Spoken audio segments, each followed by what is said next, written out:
Already packing, come with me. I'm not really asking. We'll get away to a place where we don't know.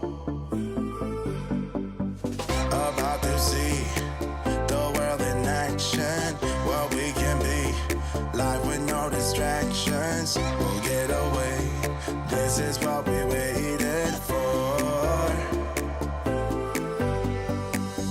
Take my hand, we'll make it somehow. We can't miss out.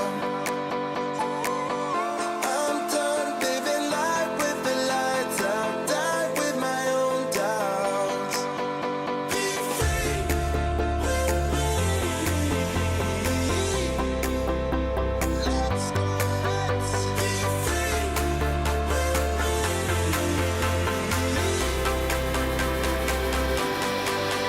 Be free.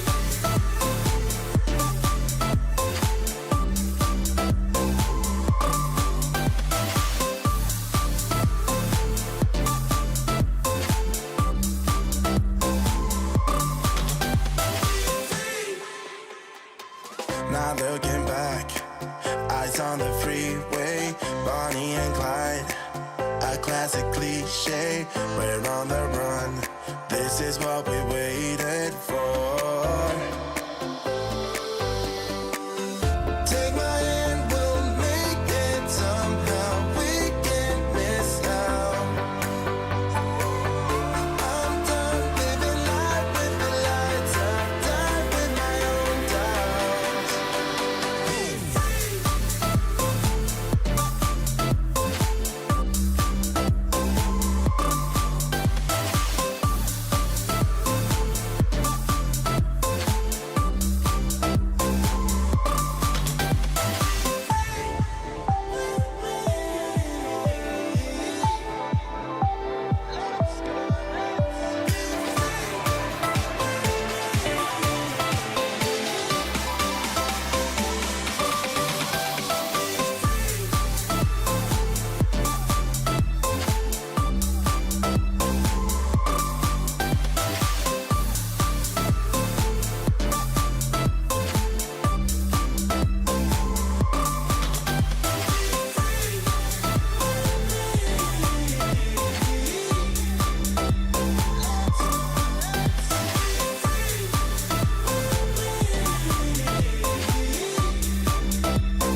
Welcome back.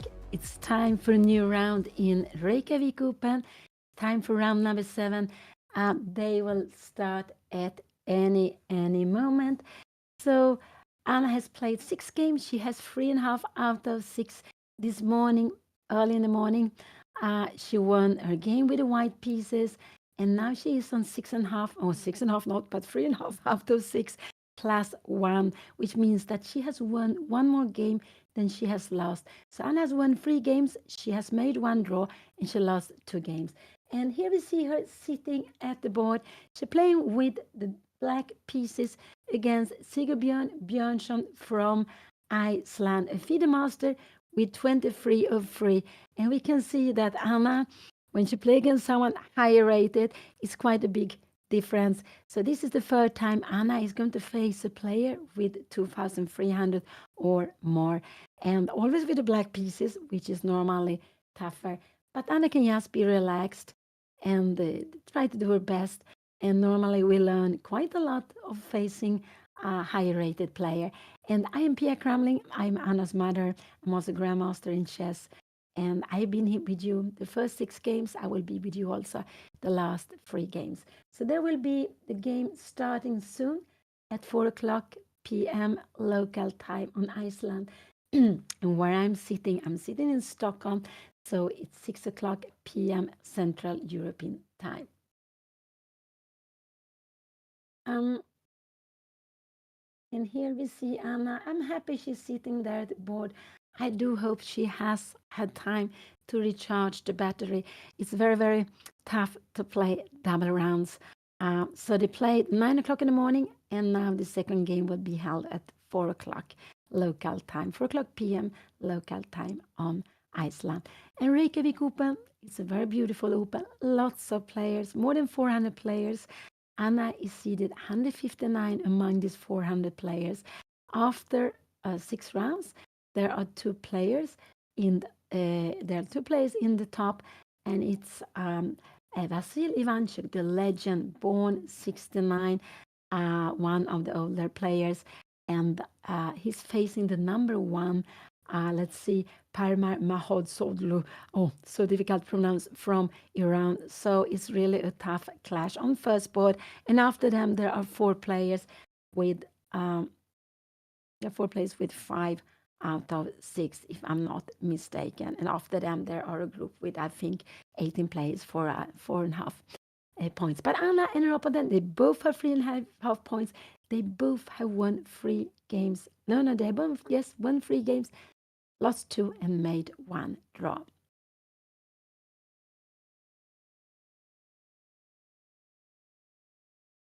Anna is still sitting. There are some speeches, so it's a little bit delayed, but I think this is quite expected when you play in such a huge tournament, and they have been quite good, I must say, to be just a little bit later when they start the games. So it will start at any moment.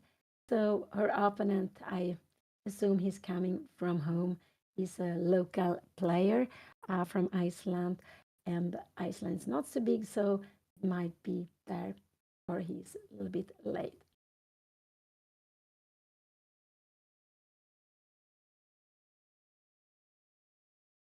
And they will start any moment. We still see some players walk around. It seems like there are some speeches still, so we have to wait a little bit. But at any moment, the round will start.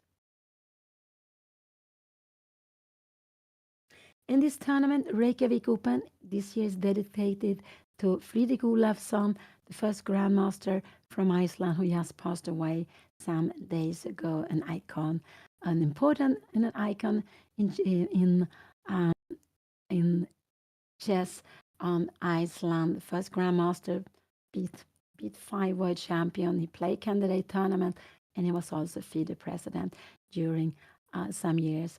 And he was also a very kind person. I played with him at least once, but I believe I even played with him twice back in the 80s once also, but not sure what happened then actually. When I played with him last time was it was 2011, so it wasn't so long time ago, and that was a draw. So let's see. Anna is sitting. Uh, the clocks has not started yet, and the plays are allowed to be late. I'm not sure if it's in half an hour or if it even could be a whole hour. These things has changed, and every tournament has their different rules.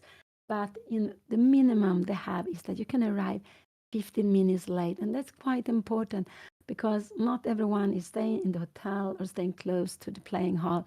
So you need to travel. There can happen something, the bus, car, whatever. So to have a possibility to arrive later, it's very important.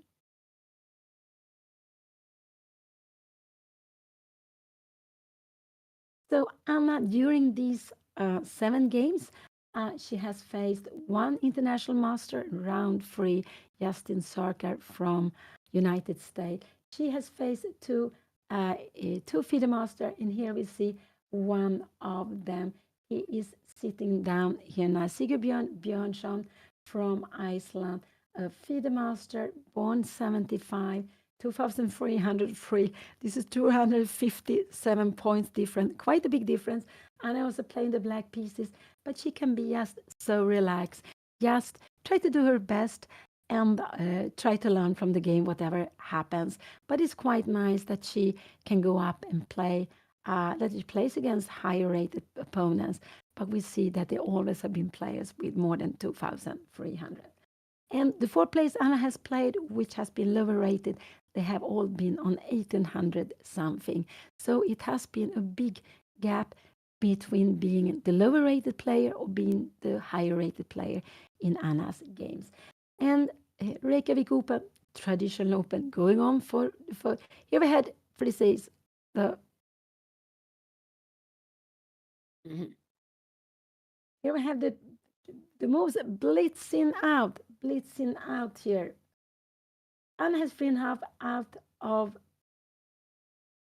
She has 3.5 out of 6, exactly the same points as her opponent. And now I have this was played on the board.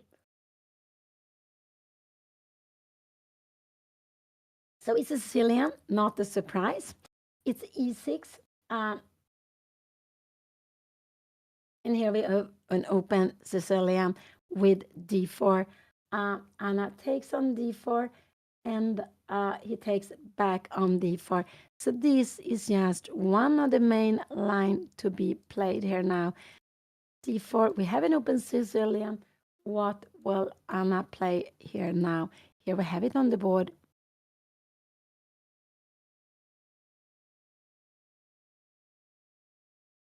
Anna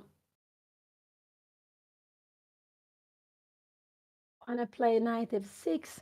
So it looks like she is going for, let's see, if she's going for one of her favorite setups.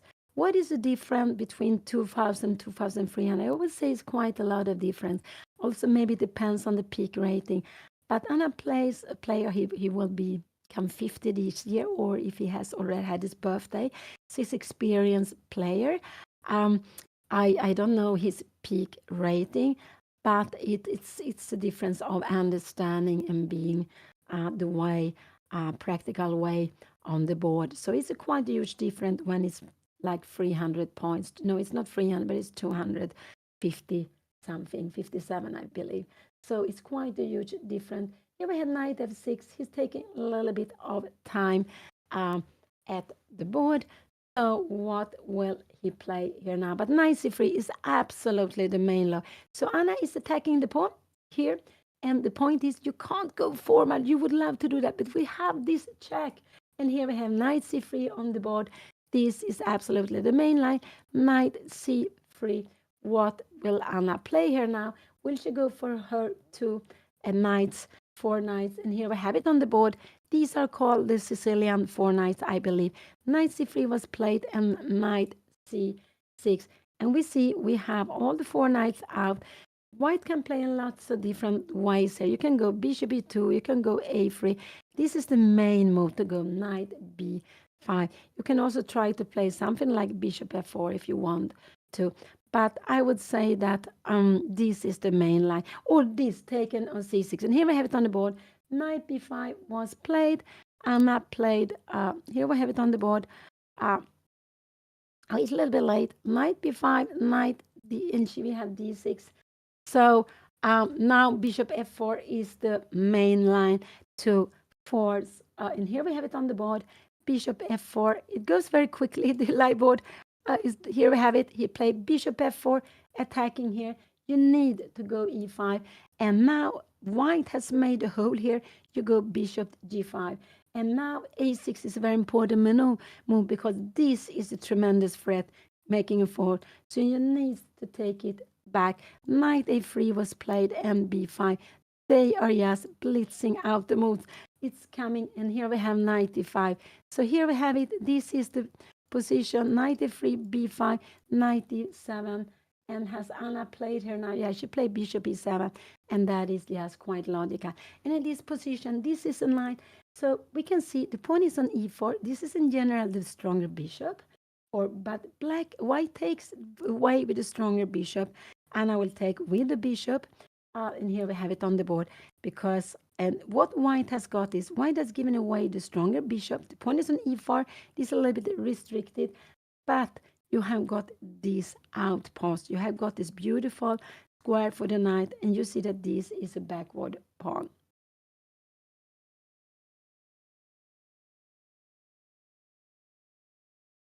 And c3 was played. Let's see. The live board is not here. The live board is a little bit slower here. c3 was played, and I played bishop g5 already now. So let's see. Anna actually has more time than when she started, but her opponent also has been playing well. And he playing well, playing quickly. All this is theory. Knight c2 was played here.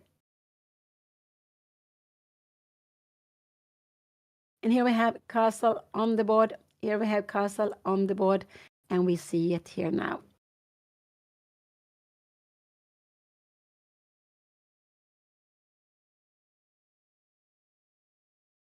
And here we have a4 coming. This is just very normal that, let's see, knight c4 castle was played in a4. Anna took quickly on a4, and rook takes a4 was played. And let's see. And here we have a5. It's quite an important move to play because this pawn belongs to be here now.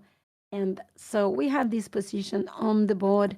So they have played so many moves so quickly that the live board doesn't follow. So let's see. Castling was played, a4, take, and this is the position at the board. It's a very well-known position here now. And we have bishop c4 was played. And Anna has had this position before. You can go bishop c4. You can go bishop b5 also. You can also play something else if you want. So, and this is quite logical. You keep this grip towards the king, bishop c4, and so it's quite logical move. But white could also have played bishop b5, and there was a move Anna faced in Rilton Cup, in Rilton Cup, the last round, the Rilton Cup, which was held December and January, beginning of this year.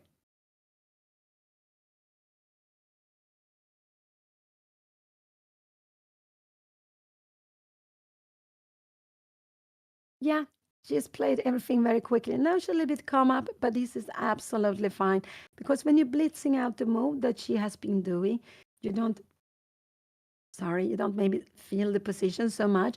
So it's very good to play a little bit to slow down, to feel the position, to feel what you need to do here. And the move I expect Anna to play is rook b8. The rook is passive behind the pawn. Here you will go rook b8 and you will attack the pawn on b2. And here we have it on the board also. Rook b8 was played. So we have this, and Anna now played rook b8. So this is, look at this here. Rook is passive, defending the pawn. when it comes here, this is what she played. This we have on the position on board. Now is active, and now her opponent needs to defend the pawn on b2. So either to play b3 or to go rook a2 are the main move here to be played. And I guess, and this is a Sicilian Sveshnikov. It's also called, it has different names. But one of them is Sveshnikov after Yevgeny Sveshnikov, who passed away a few years ago. A very exciting player, I must say. And he was competing until the very end. But it also has another name too. And yeah, I should. Chelyabinsk. So some wants to call Chelyabinsk variation, some say Sveshnikov.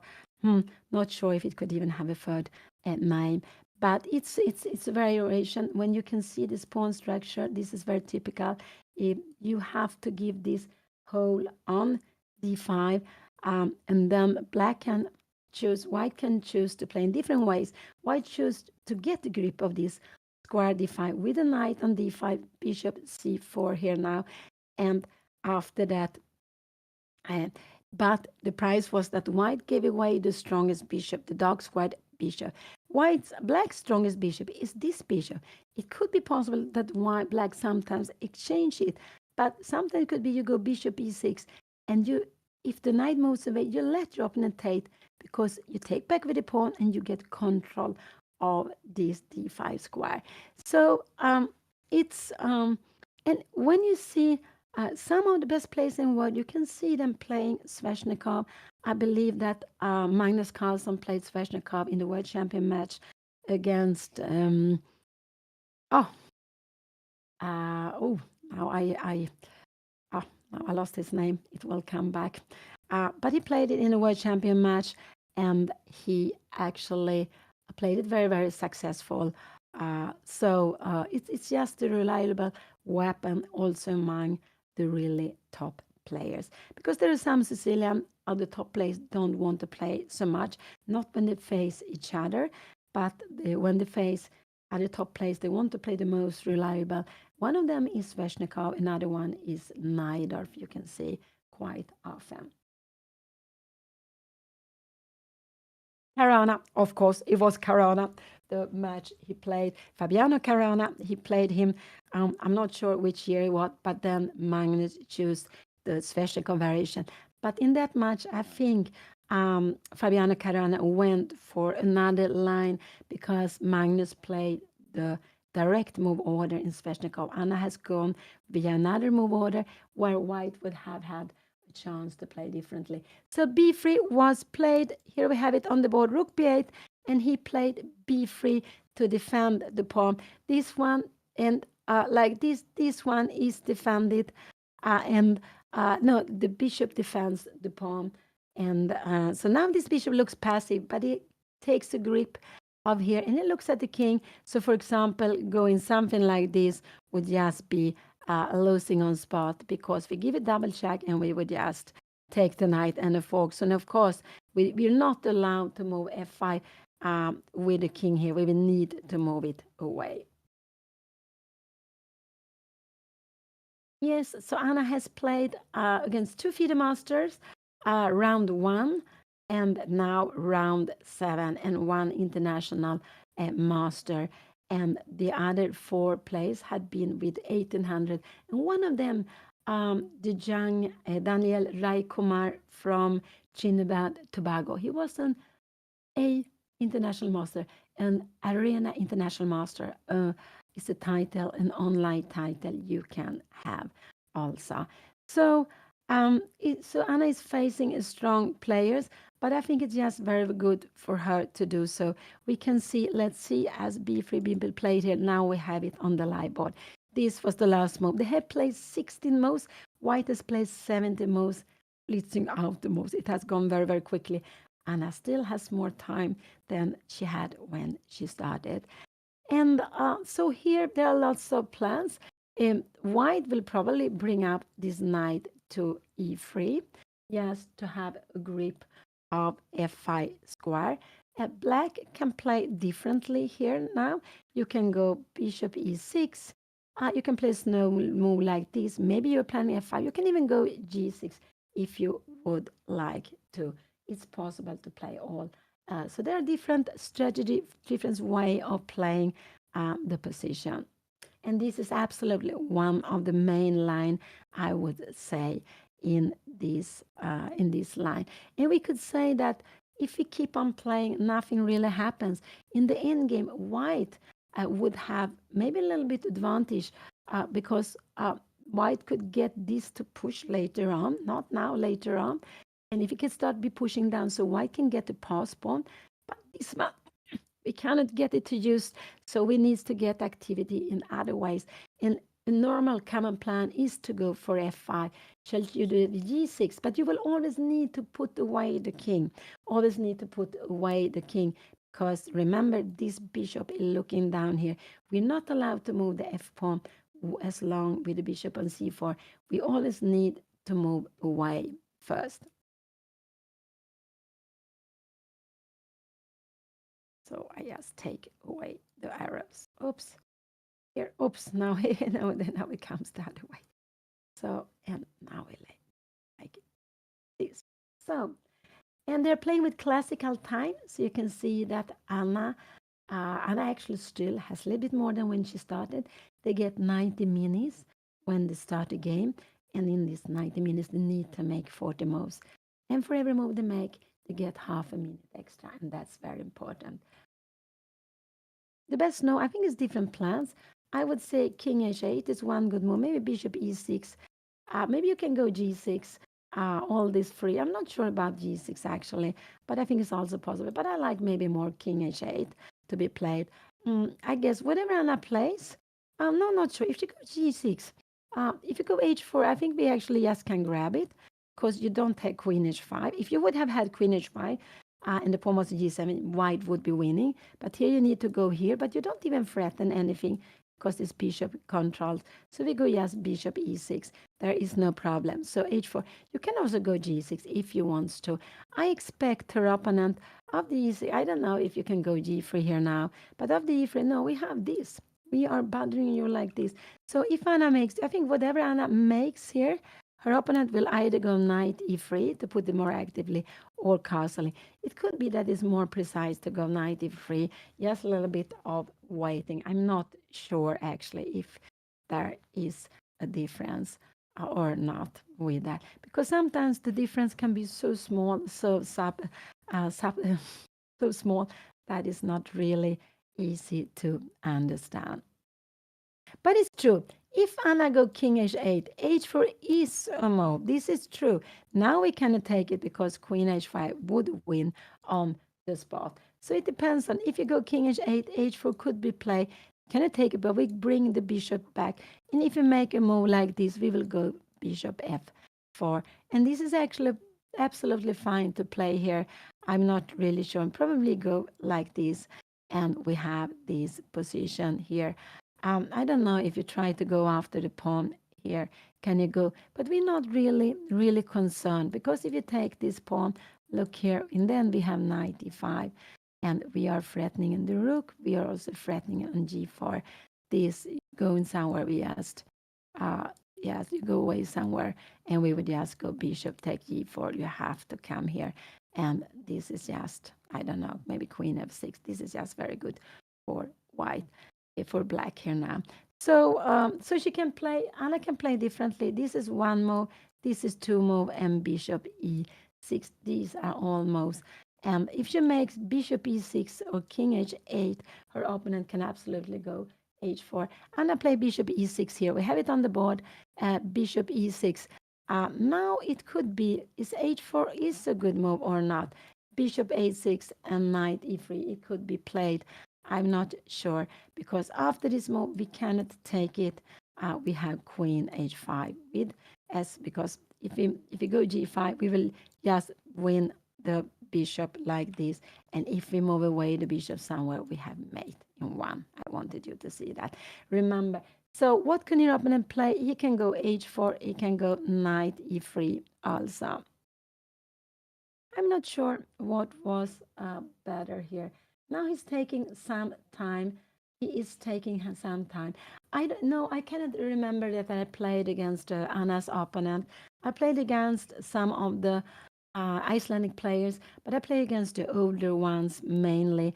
Um, Mainly with the older ones. I'm not even sure if I play against Hannes Stefansson, actually, but I play with Petersson, Hjertarsson, Helge Olafsson, Fredrik Olafsson, Sigurd Jonsson. Um, who more was there? Arnason, did I say his name?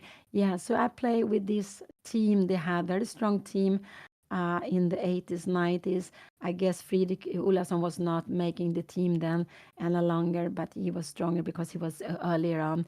He is like 20 years older, or he was 20 years older than the other 20 or close to 30 years older, so he was another generation. But I play with some of the Icelandic player, although um, I only have played twice. I played 84 in Iceland. I played Reykjavik Open when it was held in another place, in another hotel. And I also played a close round robin. And then it was these players, Arnason, I guess, Petersson, Hjartason, maybe Olafsson also, and maybe some more I don't remember the name of from Iceland.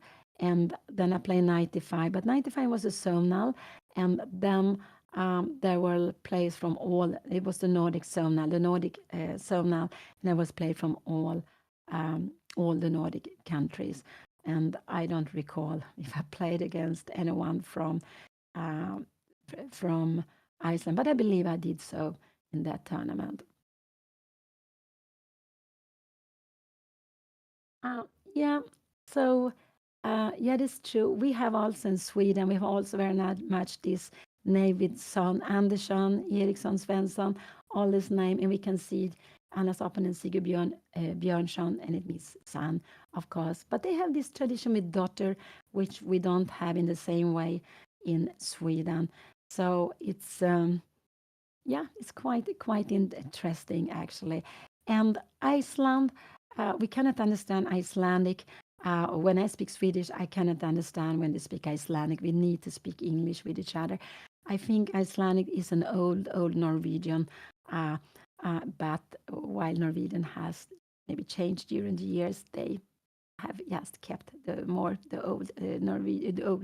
the old language. But yeah, so let's see what will happen now. Now he also takes a little bit of time. So I think there are three moves to think. H4 is one, this is two, and this is three. These are the three moves to decide here now. And these are some small difference. Maybe it doesn't, is this, would we take here? I'm not so sure. You cannot take here. We will just give it check. And not only check, we will grab a pawn. And after castle, if we want, we could even grab another pawn. But maybe we don't want to. Maybe we just make some slow move. Just keep the position active. You can't move away bishop somewhere. We will just grab here and would win a piece. So if it goes 93, we can take it. Do we want to play this position? I'm not sure. How is this position? Because we have tactics queen d7. No, I'm not sure we want to play this. Maybe queen c7 is okay. And the idea is if you come here, yeah, we would just win on spot. He hasn't played. He's spending some time. He is spending some time, but not so much, some 7 minutes. So bishop e8, bishop e6 came here now. And I would say that this is one move, this is two move, and these are the three moves to be played here now.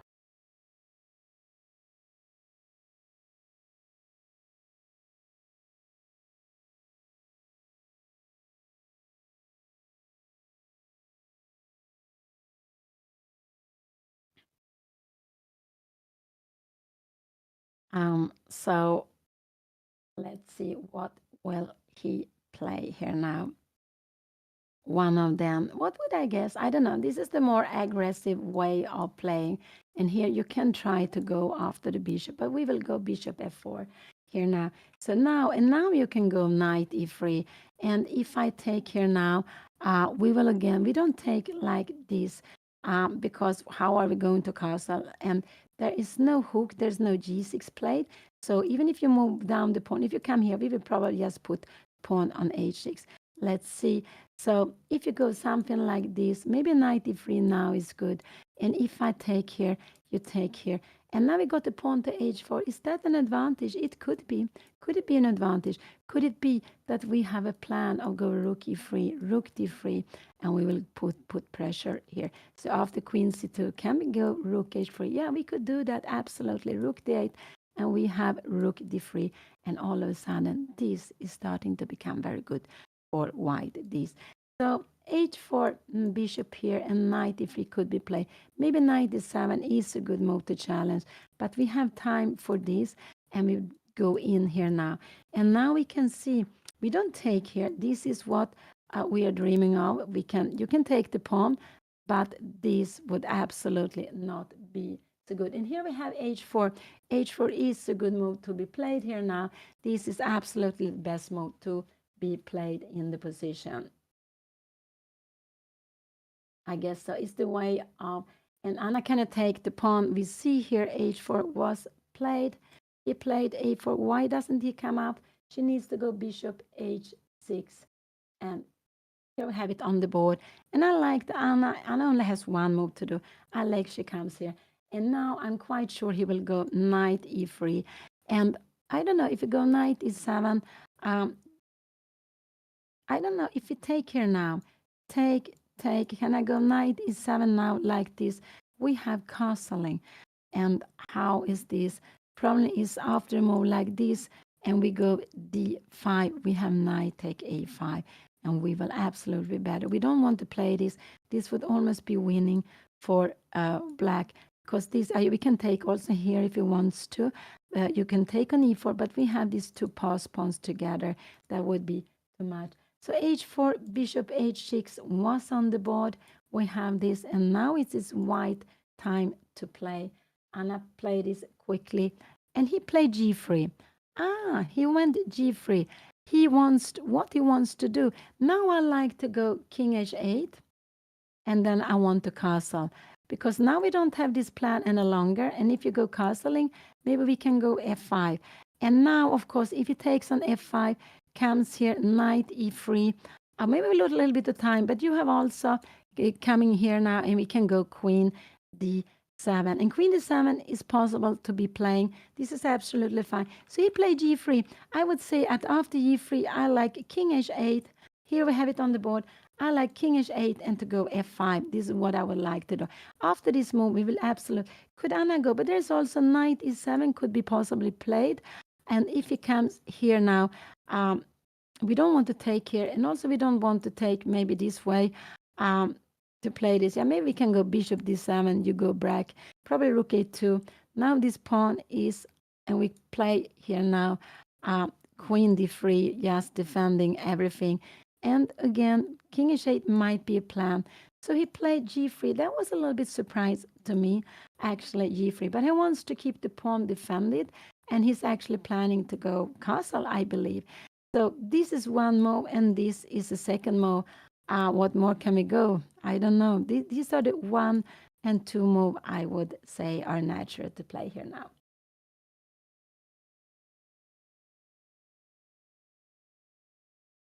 So this is the 7th round.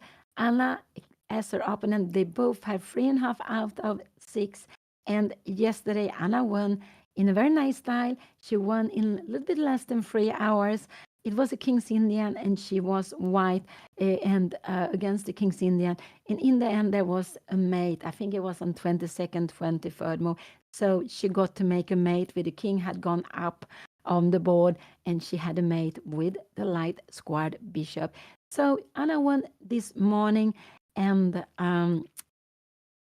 now she is again facing a higher rated opponent, and he has 250, a little more than 250 points more than Anna. He is the FIDE master. Anna is a woman FIDE master, and to become a FIDE master, I think you need to make, is a performance or 2,300, I believe. And to become a woman FIDE master, you need to make a performance of 2,100. So Anna could become a FIDE master also if she makes the performance. Yeah, it's enough. You don't need to make norms. I think it's enough that you pass the rating with it 2,300. Maybe here we have King H8. I like this move. This was a good move to be played. Oh, it was played so quickly. Anna has already gone up. I didn't notice that. And now she's planning to go F5. She is planning to go F5. Her opponent can absolutely go knight E7 first, but then Anna can go here. And if you go castling here now, we take on D5. What are you going to take back? If you take with the bishop here now, we have this move. Wow. And you need to take like this. Bishop take D5, queen take D5, and B here. I think queen B6 was the best move. No, actually queen C8 is much better. Wow, attacking the pawn and also going here. After rook C4 is not good move. C4 also not. I don't know how to defend this. Maybe like this. We have queen H3, attacking the pawn, rook F3, and now in the end we have this. Oh, wow. So it's just, so that would not be good. So after knight E3, knight E7 is a good move to be played. And if you go castling, we can take on D5. This is the best. But now Anna will have, shall she go F5? Or maybe she should go G6 and F5. These are not so easy to know. Are we going F5? Maybe this is not the right way. Maybe now white is good here. Queen E2 is to get the rook to D1. We can go queen D7. No, we cannot do. This pawn is hanging. So this could actually go wrong. So it's just very, very positional. This, I think we will see knight E3 on the board. I think absolutely this is what we're going to see on the board. But he could also, if he goes castling, Anna will go F5, take and take with the bishop. If knight E3, so in a position like this, should he go maybe queen E2 here now? Queen D7, rook A1, and now we have bishop G4. We want to put the bishop on F3. Look at this. I just want to show you bishop F3, and we have a huge threat. If you make something like this, we have this huge threat, and it will be made on H1. So knight E3, I think, is an important move to be played here now. So Anna cannot play, and now Anna could choose. Can she take here now? And you take, and now maybe go knight E7, and you don't want to take here and play this. Also after knight C4, we can even go D5.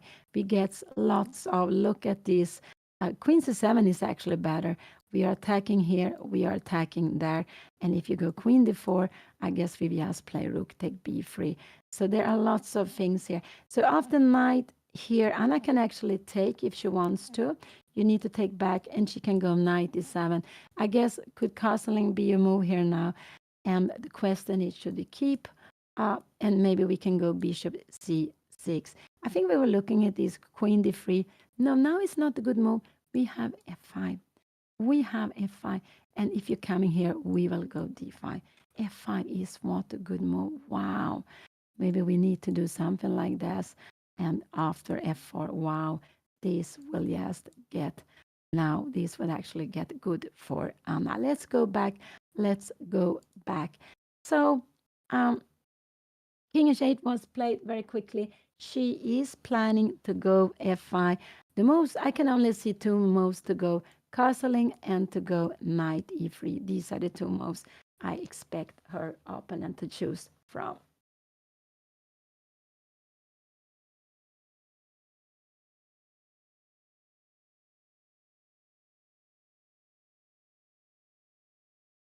No, I have not played freestyle series.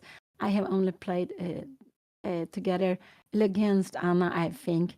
I think that's the only time. But I have been watching it a little bit, and I think it's quite interesting. And it's, yeah, so I absolutely think it's quite interesting. But I haven't played it much myself.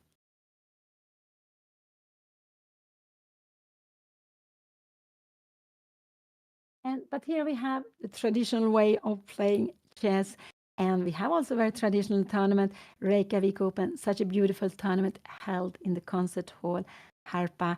And I never been there. I wish one time I will go there. and just to see the playing hall. And it's just quite nice to have so many players. I don't know what the limit is for the tournament. If I guess they must have a limit. They don't have as they must be in the but they have close to 420 players, and that is quite amazing. And he played rook a2. That was absolutely, I would say, a shocking move. Rook a2. Now I expect Anna to go f5 here now. And can it go something like this? No, we take here, and we take on b3. So rook a2 was a shocking move for me to be played. What is his plan with rook a2? He is worried about this pawn. Now f5 is and if you try to go g4, just to try to catch, go g4 and g5, we could take that, but we have bishop e4. You need to go up with the rook, and we can now bishop g2. We can even go because if you go here, we can go bishop d5, take, and we have even bishop f4. I'm just wondering, after this, here we have queen b6. Look at the bishop and look at the queen coming down. We are happy to play with two rooks against this poor king. So go back. This is very, very far away. Rook a2 was absolutely not the move that I expected. I was only expected knight e3 or castle. So why did he wants to go rook a2? I don't know. I do not know. I guess, yes, I think that is knight here and maybe bring the rook to d2. But this rook is actually good on the A line. Could it be that he wants to have a little bit attacking, defending f2? Uh, yeah, I am just so, I'm very, very surprised because Anna can absolutely go f5, absolutely take, and there are no problem at all. You can go castling, and now we can go queen d7, and we are actually planning maybe to make a move like this. You're coming here, we go bishop h3, rook e1, and maybe we go e4. Look at this knight is coming in here. This is getting, you can't really play this because we go knight d5, and if you take here, oh, this would be even worse here now. This is just, this one defend f2, but there's nothing defending the knight to f3. So I may play this very quickly, but f5 is absolutely a normal way of playing here now for Anna.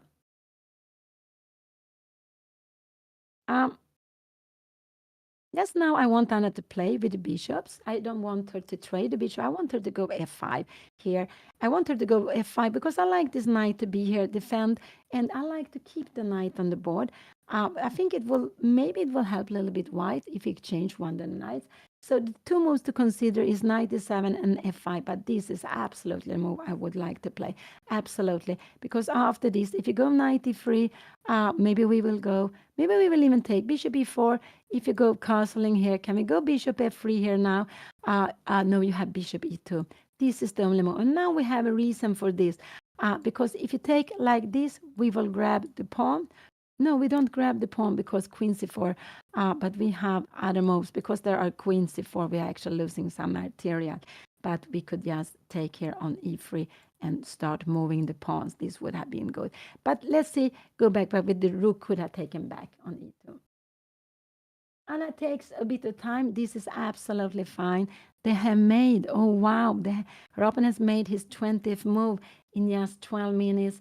Anna has made 19 moves in less than 10 minutes. But of course, they have got this half extra per move also. So it has been more than 10 minutes spent. But this is just very, very good.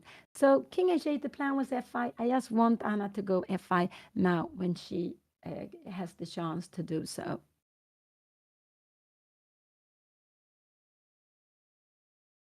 And I think actually Anna is a bit confused because I don't understand the plan with this move. I understand you somehow want to keep here, or it could be you want to go rook d2 and put pressure here. So I think that was just, let's see, that I was just quite, I put it up here, take this away, this arrow, I will take them away. But I don't understand the last move he played here now. So I take away the arrows, take away this one, and we take away the long one also. So now we got it away. So here we have the position. So rook e2 was a very confusing move for me. I don't really see the point with it, but I like f5, take and take. And if knight e3, we can go bishop e4. We can even take here, knight takes, and bishop e4, castling. And now we go knight e7. We are planning d5. And if you go knight d5, we will actually have bishop f3. This is very dangerous for black, for white, because you don't have bishop e2. We'll just grab the knight. And we can see that there are no checks. You need to move away the queen, queen d2. I'm just wondering, do I have time for this move? But we have king h2, so maybe this is not the right move. Maybe knight g6 is a good move, and we're actually planning to take here. This would be just crazy. Can we just take here? You're not allowed to take because it will be a mate very next move. But after this move, maybe you could do something like this. But now we have queen c8 and we are running up with the king. This is absolutely very, very dangerous for white. So f5 is what I would like Anna to play. I want her to play that before knight e3 is coming. And I also like to keep this knight on the board because remember, we were looking at something like this, castling maybe here. E4 is maybe not the right move. No, queen d7 is a better move. But after this, maybe we can go e4 here now? And knight f5. We can go bishop g4. Can we go knight e5 also? No, maybe you can take here now. So maybe bishop g4 is a good move.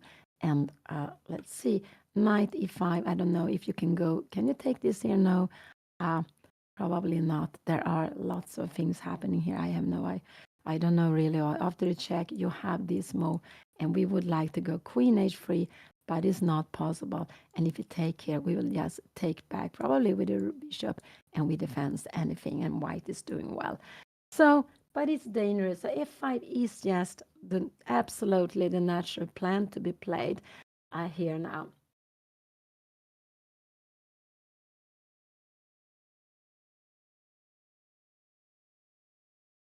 And yeah, we see lots of players playing behind, some players walking around. They have been playing close to 50 minutes, 45 minutes, something like that. And this is the second round today. This is the round number 7. And this morning, Anna won her game with the white pieces. She played against Marcel Dembel from France. He was low rated. He had 18 something, 1827, something like that. And it was a mate after 23rd move. And it was just, I think Anna played a nice game this morning. Today she's facing a tough opponent who is so much higher rated. But I like f5, and I think black is doing absolutely fine here now.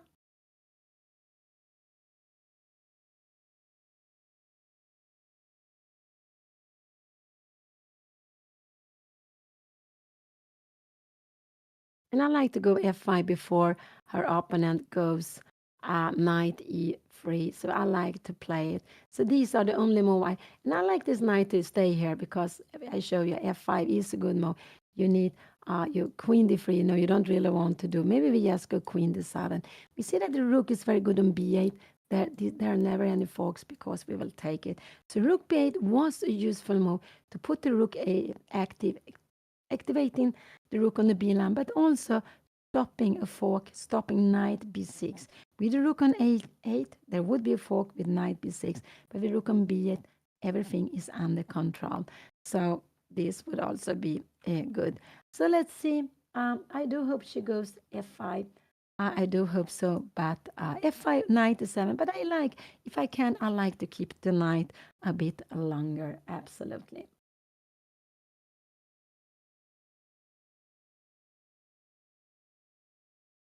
During the games, we shouldn't talk. We should absolutely not talk during the games. That is not. Let's see. Will Anna go f5? I do hope so. I do hope so. She's on her way to move. Here we see Leia Garifulna. I'm not sure how to pronounce her name. 2459, the highest rated female player in the tournament. She's doing well. I think she has can they play 6 round? Can she has? I think she had. Can she has 5 out of 6, or maybe 4.5 out of 6? But she was doing well, so it could have been 5 out of 6 actually. And so let's see what Anna will play here now. Let's see what she will play. I'm always excited when I know she has a good move. I think f5 is the best move because I want the knight to be on the board. I want them to remain on the board a little bit longer. I think it will help. Yeah, I want them to remain on the board a little bit longer. It's because the why Anna has black against high-rated opponent. It just happened to be like that. It just happened to be like that because she is now. I think the pairing is normal, and on all those who has 3.5 out of 6, she is on the second half, and so she needs to play against a higher-rated player. And the pairing is. Will she go f5? I do hope so. And here we have it on the board. She played it very calmly, very nice. F5 was a good move to be played. She has spent some time, but that is absolutely no problem. Not a problem at all because you need to feel the position. She has now spent like 15 minutes for 20 moves, and that is just very, very good. Anna has been speeding up, and that is so important. If she can keep on playing as quickly as she did also this morning, she played quickly. That will absolutely help her. And of course, there will be a moment when she will need to think, but she will. Could it be that her opponent wants to go something like this? But knight takes, this would be a mistake because rook take b3.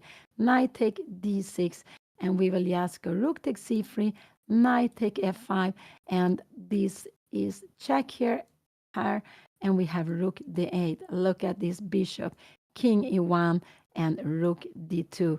And if you take here now, we will just take on c2.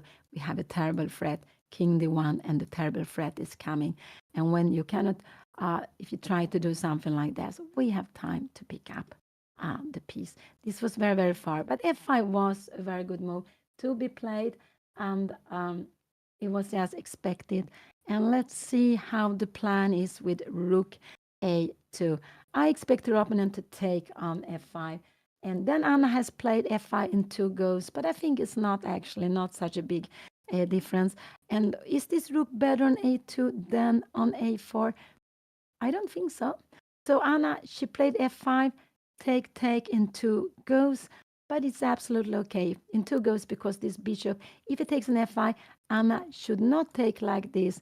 We can go g4. Wow, g4 coming back, and we go g4. We are trapping the bishop. That would be losing. So if it takes an f5, she needs to take back with the bishop. Remember, this is not the threat. We have bishop e4, and after you come here, we even have bishop g2, and position like this. Remember, we were looking at this, and now bishop f4 is a very good move because after here, we have been looking at this queen b6. We're threatening mate in 1. So, and we're threatening the bishop. This is the only way to keep the game going. And now, I don't know if the check is good. It's probably also good, but queen c5, yeah, planning this is also very good. But let's go back. If I played, he will absolutely take on f5, but he spends some time, and he's spending some time. Could he wants to do something like this, but this is not good. We will take it, and if you take with the pawn, we will go forward f5, and we will maybe just open up what are you going to do with your king. So he took an f5. Here we have it on the board. Anna only has one move to do. She needs to take it back with the bishop. That is absolutely a must move. That is absolutely a must move. Anything else would be bad for her.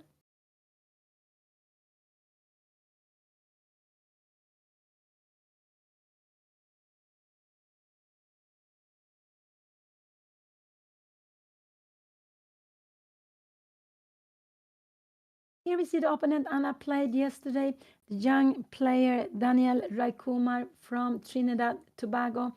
And that was a roller coaster. Anna was winning after she was lost, and in the end, the game finished a draw.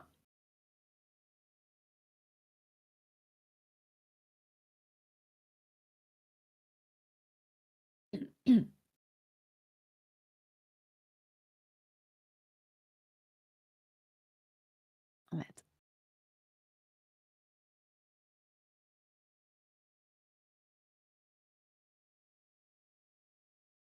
She needs to take with the bishop. I'm a little bit concerned that she start thinking.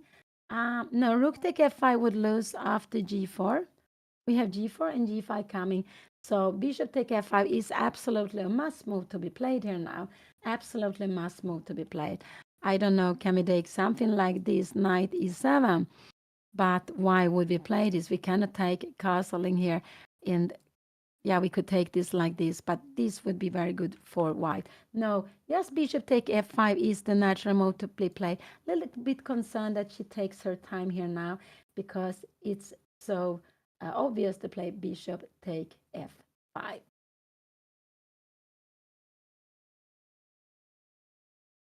So she needs to take bishop take f5, and will we have it on the board? And here we have this natural move. It didn't really matter that she has stopped with the bishop on e6. Her opponent has gained the rook to a2. Is the rook better on a2 than on a4? I think it's actually doesn't make such a big difference. And now what is natural? Castling is natural. I think we will see castling on the board. And now if Anna wants, she can go queen d7. And now after queen d7, knight d3. Yeah, we will have seen this before. No, so knight. So after a move like this, maybe she needs to go here. And after rook e1, if you go e4, we have bishop d5. This would actually be, can we go something like rook e8? No, we have knight d4. And, we will just pick up the pawn here. So this would be going wrong. So castle is absolutely what I expect Anna, her opponent, to be playing. After castling, I think Anna will go bishop here, but rook e1, and now maybe we can go here, knight d e3. This is always mistake because of e4, so her opponent needs to play this. I would say that this is not an easy move to be played. And ready, if you come here, we can just take here. This is not so good. So here actually, you are planning bishop d5. It could be that bishop here is the best move to be played. And bishop d5, we will just grab it. You need to take it with the queen. You need to defend this. But what will happen here now? Can we go like this? I don't know. Can we take this maybe? Yeah, probably. And here, can we just go and take here? No, we shouldn't do that. We should, these pawns together, this is a threat. So we should just play this, and then maybe afterwards we can start picking up a pawn. Let's go back. He played, did he play castle? No, he hasn't played yet. Bishop take f5 was the last move. We have seen they have blitzing out, not really blitzing in them, but they beginning blitz out the first moves, and they have played 21 moves. Wow. And they both have lots of time. So, and this you can see sometimes when it's something very, very theoretical, you have that the moves are coming very quickly. And I would assume that this is a position that has been played before.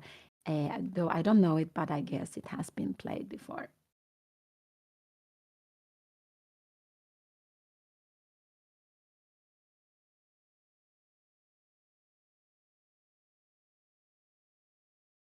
Um, when you exchange pieces, if you touch your opponent's piece first, I'm not sure. Because we have this rule, if you touch the opponent's piece, we need to take it. So I think it's okay both ways. I never thought of it. I haven't been thinking of it. I actually, what is the more correct way of playing? That we move our piece and we grab the opponent's piece, or we grab the opponent's piece first with the hand. I'm not sure actually.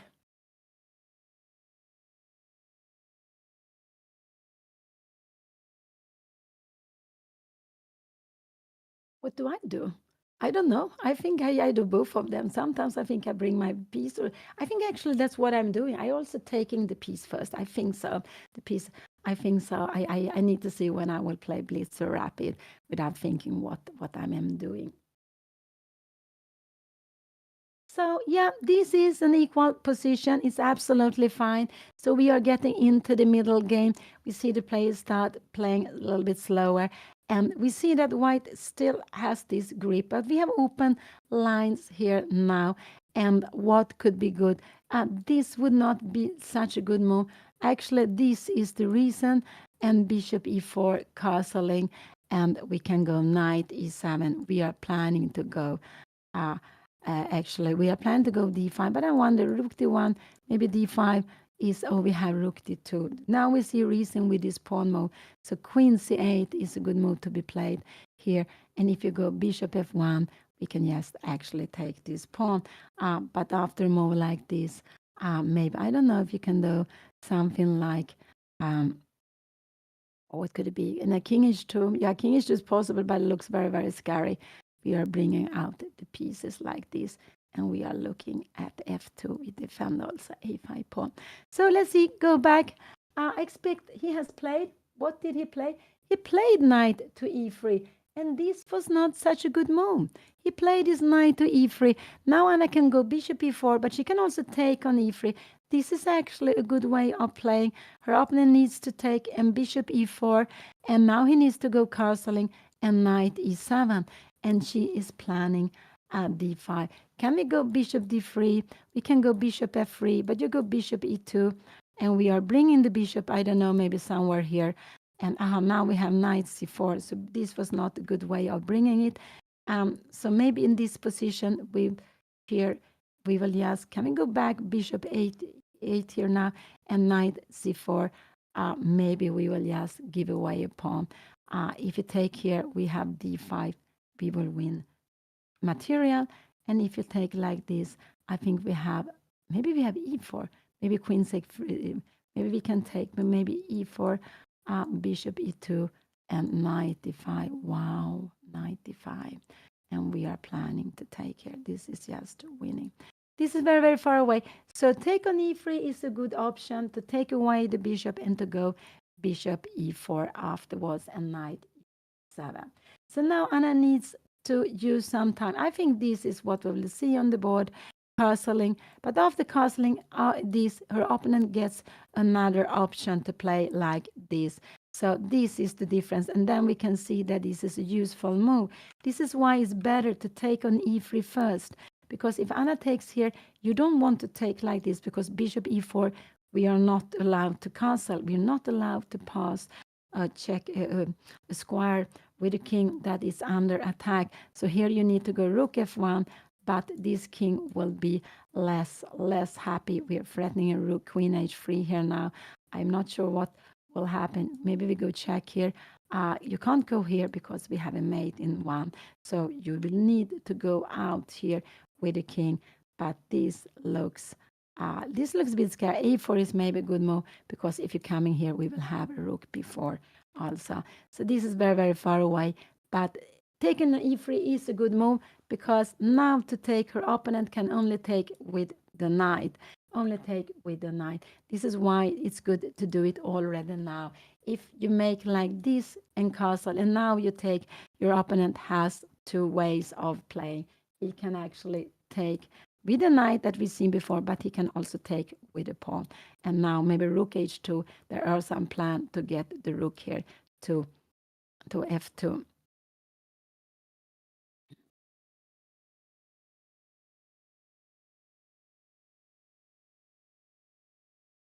So this is the 7th round in Reykjavik Open, and Anna, as well as her opponent, has 3.5 out of 6. They have both won 3 games, lost 2 games, and made 1 draw. And again, Anna is facing a much higher player.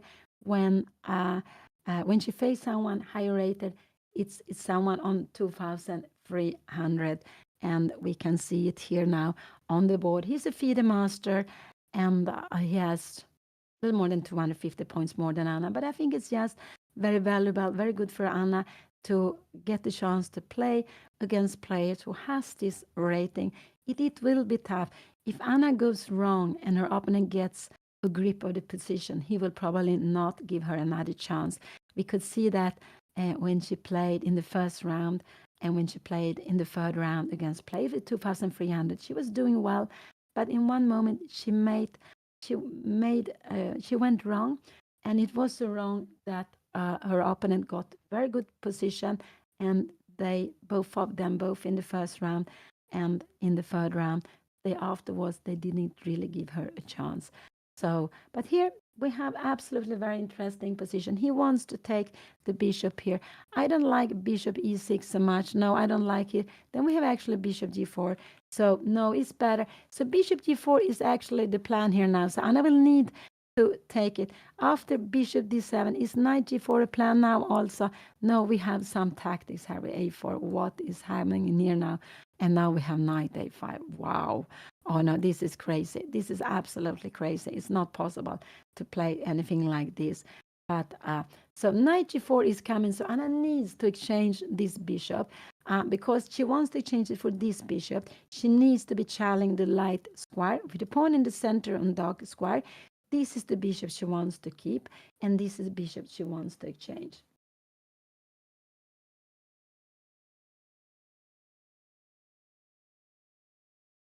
So.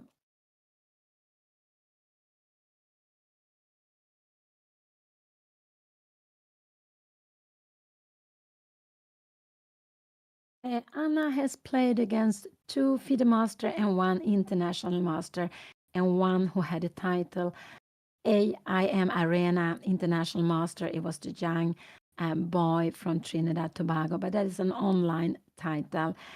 So she has played against 3 players with titles, which would mean that if she made a very high score, she could achieve the international master norm for women, but she needs to make a performance of 2,200, and I believe her performance is around 2,100, and now that is something like that or close to 2,100.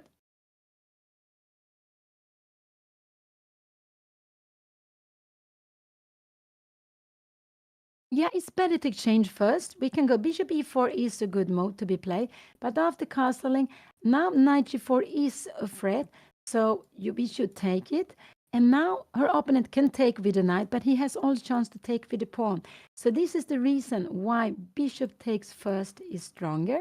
Now you cannot take with the pawn because we have bishop e4, and you are not allowed to castle any longer. You need to go rook f1, but look at this king, queen d7. We are threatened here. If you go something like this poor king, where it is going, I don't know, king g1 somewhere, and we will bring in the rook here. Oh, this will be tremendous. We have also queen g4 coming.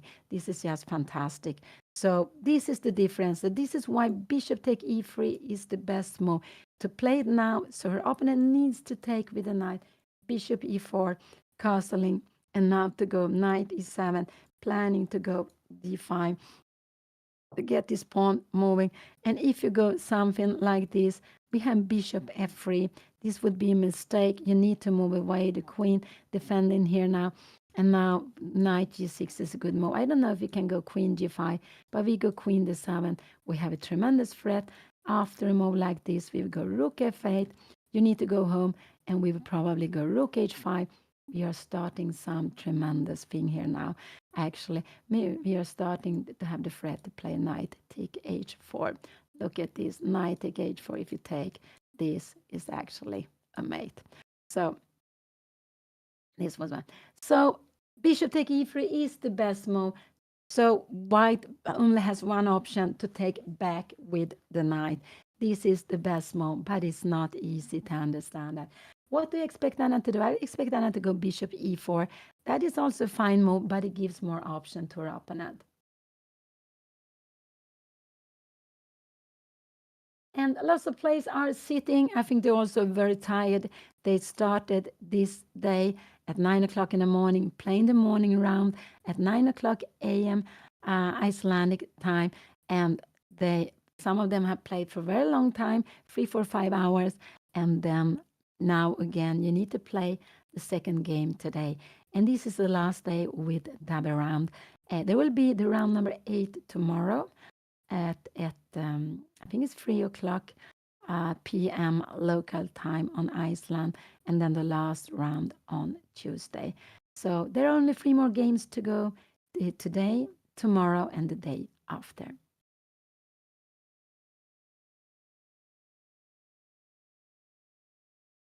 And you see, they have lots of time. Now Anna is down to uh, 25 minutes spent. This is absolutely fine. It's absolutely fine. It's very, very important moment. And what will she play here now? But bishop take e3 is the move I like more than anything. The plan for opponent is to grab this bishop. Her opponent threatens to win. Let's see, we make some slow-mo. I make, what can I make? This is slow-mo. But then this and g4 would win on spot, and g5 we will. So there is a threat of taking on f5. Anna takes back and go g4 and trap the bishop. And this is something Anna needs to do anything about. So bishop e4 or bishop take h6 is very important because her opponent is planning. And she no, this was my move. It was not her move. I do hope she will take on e3. I do hope she will take on e3 because this bishop is not so active. And this is the bishop she wants to keep. She doesn't want, if we have different color bishop, first of all, let's see, eh, her, and also her opponent threatened to take on f5, but her opponent has also the plan to take on h6 and give Anna a very bad pawn structure. So there are absolutely, absolutely two threats. To become woman international master, you need to make 3 performances. Normal is about 24 games, I believe, with 2,200, and you need also to get the rating 2,200 at least once. And once you have made a rating, you need these 24. I think it's 24 games. It used to be that. So, WIM is Woman International Master. So we have all these titles in the open class. Anyone can get it. But we have also the titles for the women. And it has been a way of supporting women to keep, to have titles for females. So a woman can get both titles. So, for example, I am a grandmaster, absolute grandmaster, um, but I'm also maybe a woman grandmaster, but the grandmaster is the highest title. So women can, of course, get all the titles in the open class. And in the world, there are about a little more than 40 women who are grandmasters. It's not so many, but when there are more young players playing more young, we will see much more to come. I'm sure about that.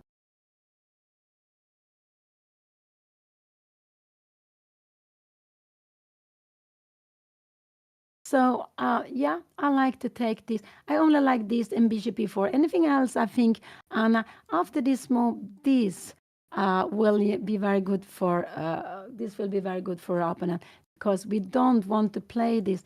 This bishop is very, very sad. This is just fantastic for our opponent to play. So with heavy pieces, to have different color bishop.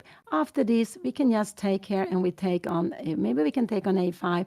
Now maybe queen f6, but we have castling. Maybe bishop d2, we get this pawn. Yeah, now we're actually fine. Now we're actually fine because we have this m bishop somewhere here. But yeah, it was just because I took here. But in general, we don't want to play with this bishop against that bishop. We want to have this bishop against that bishop. That is quite important. They're both very, very focused. No, yeah, I know some players say that you take away the woman titles. I don't believe in this, not yet, but with time it will come. I just think that it's the same also to say, I think also it's better not to take away all the female tournaments because it's just very, very clear that when you have a tournament, of all female tournament, you get much more women to participate than when you have an open tournament. You can see, for example, in Reykjavik, the female players are around 30, a little more than 30. They are less than 10%. And I don't think we should take away the titles yet, but with time, they will not be necessary. But I think that when they're not necessary any longer, then that's the right time to take them away. But we're not there yet because the number of women are still very small. The number of women who are, for example, absolute or grandmasters are still not so high.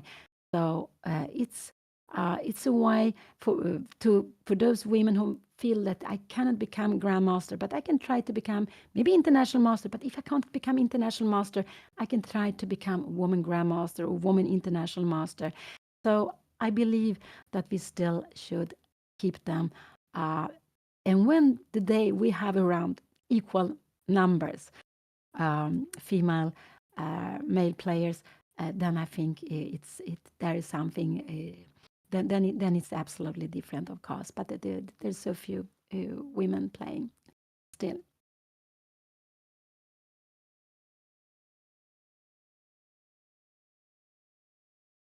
And with his 93, his idea was to defend on f2.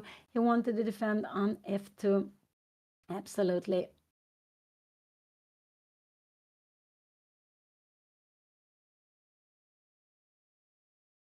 And so this is, but it's still a little bit of mysterious move that he played. But now he goes 90. So he goes with his plan to play like this. But I just like Anna to take here, and you will have to take and bishop e4. He will have to go castling, of course. You threaten a rook, cannot go f3. We would just grab it and we would win on spot. You need to go castling, and here knight e7 is a beautiful move, and it's about this square on d5. It's absolutely about this square on d5. But this is a long maneuver. It's not easy to find. Let's see what Anna will play. Bishop e4 or bishop take e3. These are the two must moves. If she plays something else, she will be worse, I would say.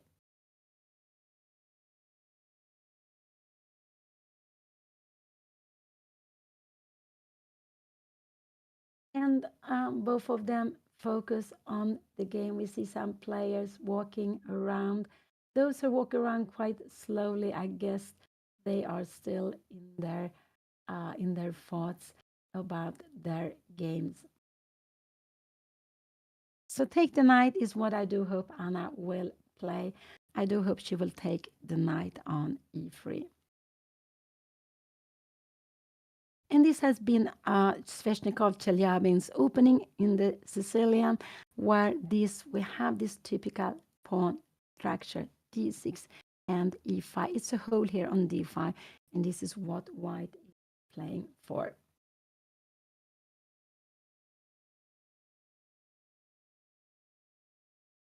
And there's a big threat, knight take f5 and g4, g5. That would absolutely just win the game on spot. No, we shouldn't be worried about the time. No, not yet. They had played 21 moves. They had played 20. Could Anna, yeah, she could be thinking on queen d7. Take, if you take here, but we will go castling. g4 is no problem because we have this check and we are just winning because we will pick up the rook. But after castling here, white is a little bit. Now we go e4. We try to get the knight to e5 and bishop e2. We will, if you go knight e5, maybe can we take the pawn here now? No, we cannot. We have this is winning.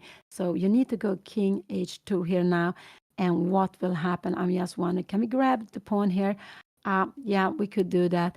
And we can go rook f3. Wow, wow, wow.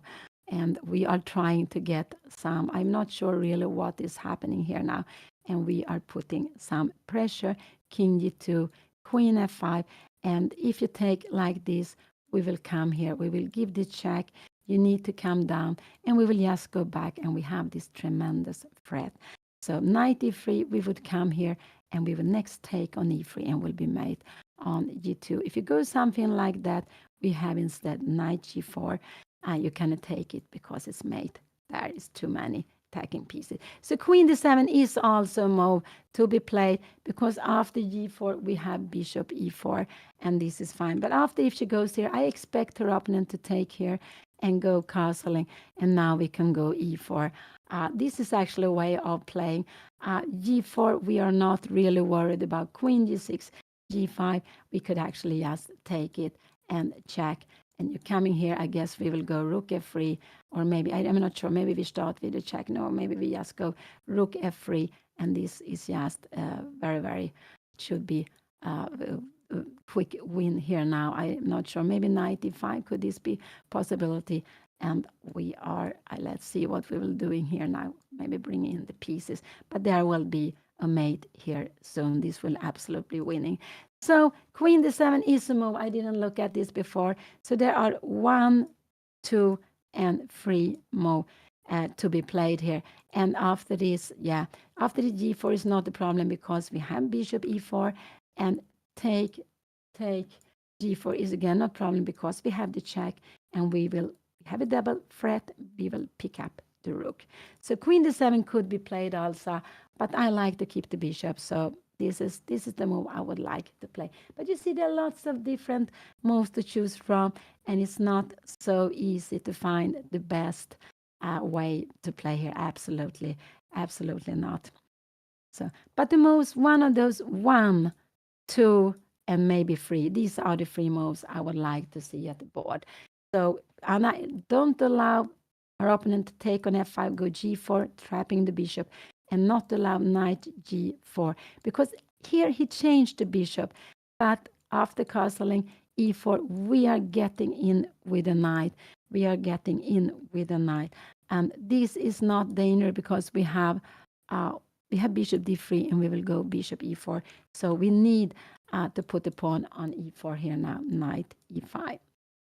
If Anna go queen d7, I think her opponent, well, can he go castling? I'm just wondering. Bishop here, rook e1, and we have e4. We were actually looking at this before, and this is good because in this position, our opponent should have had this knight and play bishop d5, and now this is actually coming. So this is good for Anna to play this. Maybe this is possible to play knight d5, knight h2. Could this be played? And we have queen f5, defense here now. Not sure. Can we make a move like this? No, we have knight d3, and maybe, it's just getting lots of thing here now. Not really sure what will happen. Oh, we have a fork. We have a fork. I just wanted you to see that. So now this bishop is a good bishop here. In the end, after this, we can always take back it like this. But this is very, very far away. So these are the 3 moves I can consider. 1, 2, and queen d7. Anna used about 20 minutes, and it's because it's not so easy to find the best way to play here now. It is not so easy to find the best way to play. But it is important that it's black to play. If white to play, white would win a piece with taking on f5. I make a no move, taking on f5 and g4, followed by g5. This would trap the piece. It would just be lost for Anna. So there is a big threat in the position she has to defend against. To go g6. But after g6, I think we can go h5 here now, maybe. We have this in between move, rook h4. No, I don't like this. G6, but maybe this is not the best. Maybe the best is to play like this, g take f5, and now queen h5, rook g7, and castling. This position, we can go e4, but then we have knight f4. Yeah, we have knight. Yeah. You need to go rook f6, and maybe we can try to fight here. And we want to go. If you go bishop d5, then we have maybe knight here and knight e5. This could be important, plausible to play. But g6, no. I think I wouldn't like g6 so much, but g6 is a possible move. The plan is after g4. Okay, we have bishop e4. This is still good. And the plan is if you take here, we can just take back with the pawn. So g6 could be a possible move to be played, but I don't like it so much, I would say. No, I don't like that so much.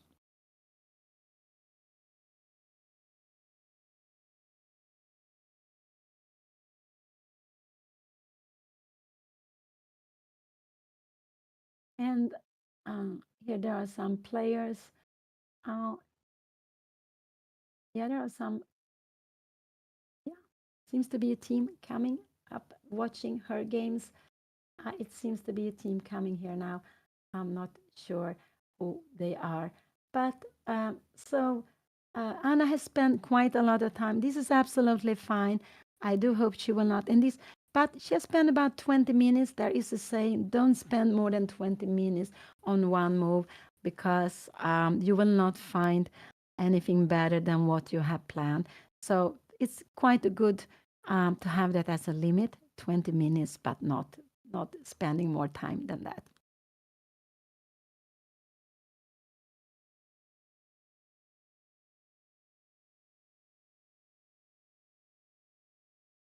So Anna has 3.5 out of 6. That means +1. She has won one more game than she lost. She has exactly the same points as her opponent, and he has also won 3 games, lost 2, and made 1 draw. And she's facing a strong player again, FIDE-master Sigurbjörn Björnsson from Iceland with 2,303. So it's a little more than 250 points difference. But I just do hope Anna will make a hard fight. I think that is actually the main thing in this game. And just to get also a feeling for these kinds of position. Her opponent went back. Also, he's very focused, like Anna. And before this round, there were only 2 players with 5.5 out of 6.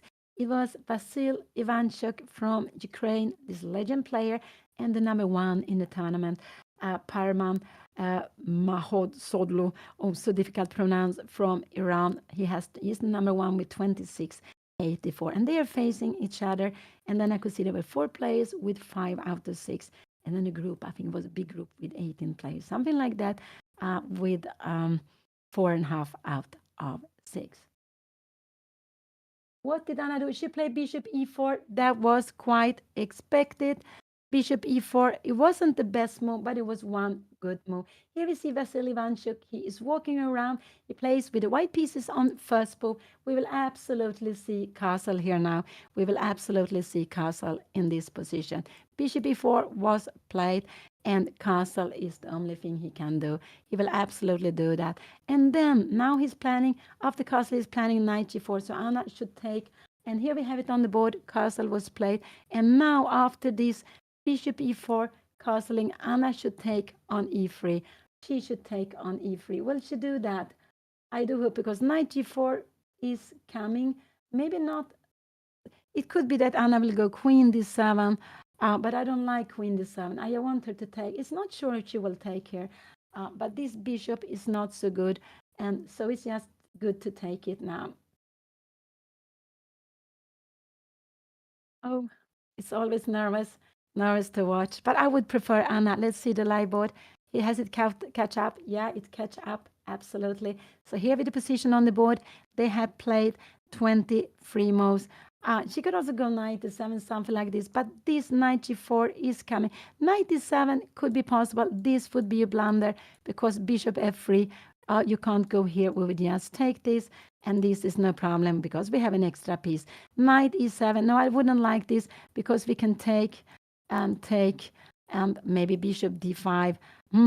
Bishop e3, and we go bishop take e4, and we playing with a better bishop. We have to go bishop b6 here now, and this is a better position for white. This is better because we will try to go queen c7. Maybe you go king g2, you put in live. We will try to go here, but a little bit scared of queen h5, actually. I'm a little bit scared of queen h5 in this position. g6. Can we go bishop take g6? No, we have rook g8. This is a trick.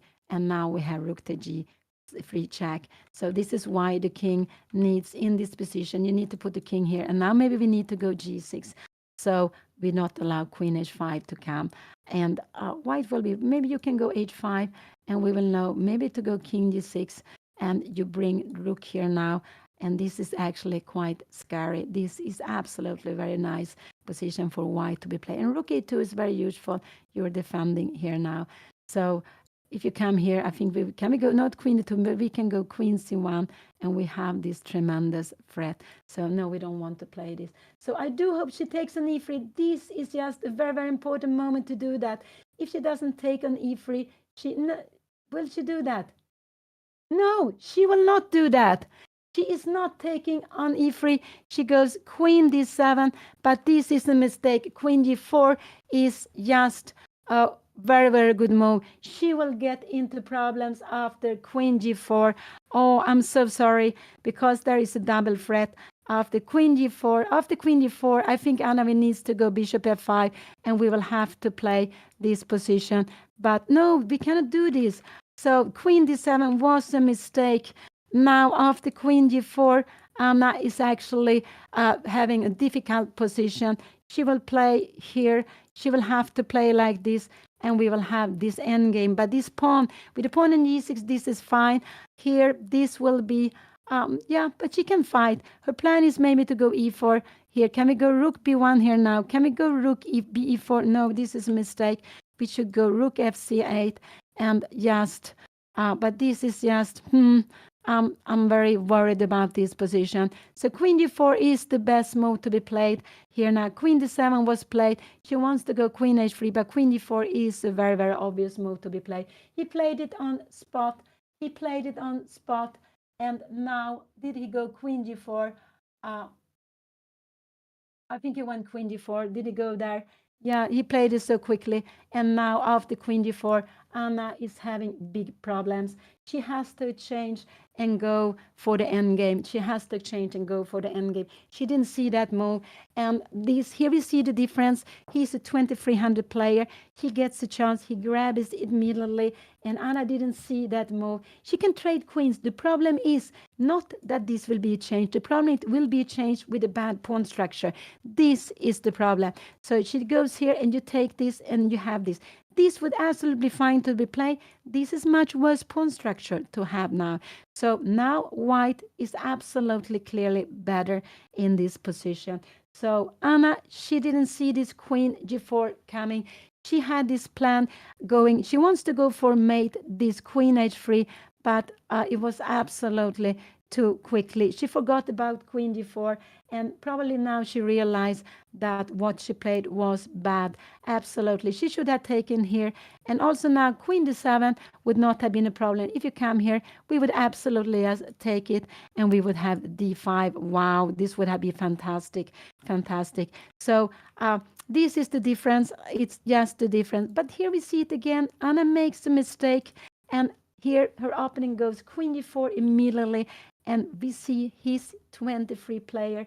Anna will now have to suffering here now. She wants this to go for the mate, but it was just too obvious.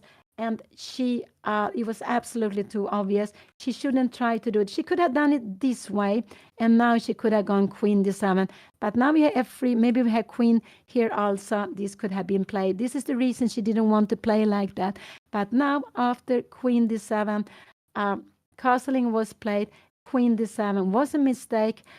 It's not. She needs to take on g4. She needs to play this position, and she needs to have this pawn structure, and she will not be so happy to have this.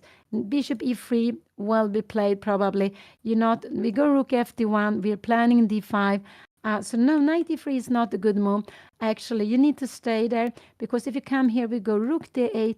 You cannot really go here. We will just grab this, and we will take the pawn on b3. And now this is maybe an equal position, because we got this pawn, because these are very, but she has to change queens. She really has to exchange queens. Bishop f5 would make everything much worse. If she had this queen defended with rook d8, she could go bishop f3. It would not be any problem. But the problem is that her queen is not defended. So actually, maybe was queen c8 a better move? Yes, because queen e4, we would go bishop f3. This would not have been such. I'm not sure which rook to take with. Probably, sorry, this rook is to take with. This would absolutely not have been the same. Still, that would be a bit awkward. But we have rook c7 here now. We don't have this because it's a fork. So queen d7 was worse than queen c8 if she wants to play for this. But queen d7 is logical. You want the two rooks to be connected with each other. So I think when Anna went bishop e4, she planned queen d7, and she played queen d7 a little bit too quickly. She forgot about queen g4, and so now queen g4 came immediately, and now she knows she is in problems.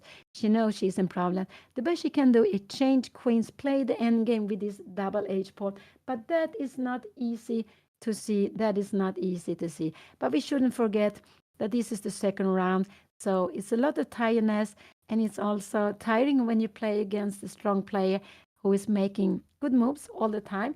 He didn't make the best moves. He played a little bit this rook a2, but it was a fine move. It was not a blunder, anything like this.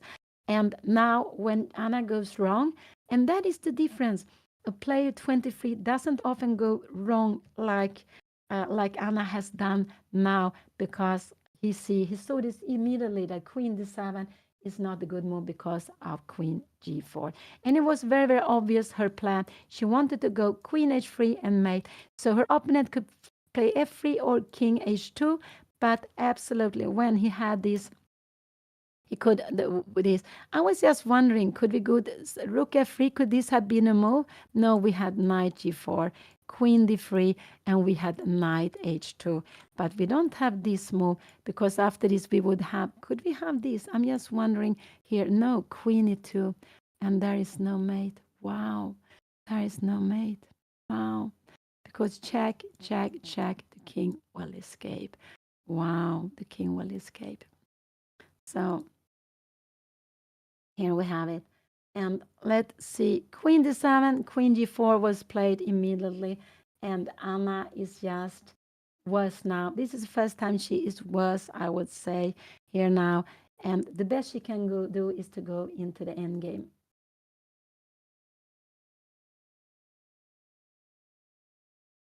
FM means feed master, and Anna has the title woman feed master. So it means that her opponent has passed 2,300. We can see he has more than 2,300. And so he is, so then you get the title. You don't have to make free norms. I think it's enough that you pass 2,300 one time. Maybe you need to have certain number of games, but you don't have to make free norms like it is. I believe it is like it is for becoming international master or grandmaster. Now, bishop f5 is actually worse. It's important to keep the light square bishop. Yeah, she's losing a piece. She is losing a piece. After this, we have rook d1 coming. She's not losing a piece, but this will just be tremendous here. Rook. Now we have knight b6. No, it's not possible. Oh, she needs to go e4. She's just so pinned with everything. Could she comes here now? No, you have knight c7 threatening bishop e6. What is happening here now? The pawns are hanging. Everything is hanging. After this, we are coming here now. We go knight b5 and we're going to pick up the pawn. It's just lost. So queen e4 was played. And the best, this is the bishop she wants to keep. She wants to give away this bishop. And Anna didn't see that earlier on, so it's not clear she will do it now either. But bishop f5, and if you take like this, we will lose a piece with g4 coming, and after that g5. So bishop f5 is a big mistake. She needs to take on g4 because the queen is under attack and the bishop is under attack.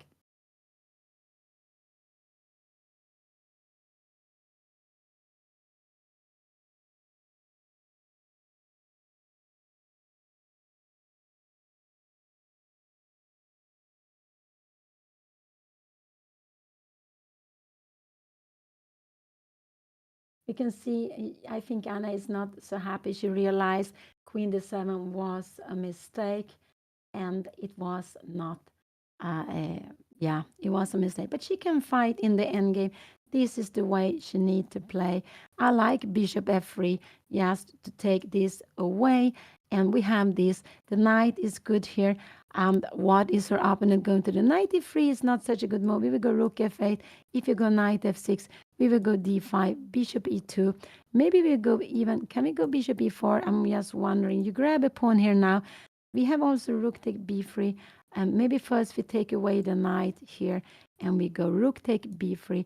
And we are fine. So we are fine if we exchange one of the h pawn for, and look at this knight, defense e5, defense also the pawn on a5, and there is no bishop b5 because we would grab it. So this is absolutely fine. So the best she can do is to take it and go.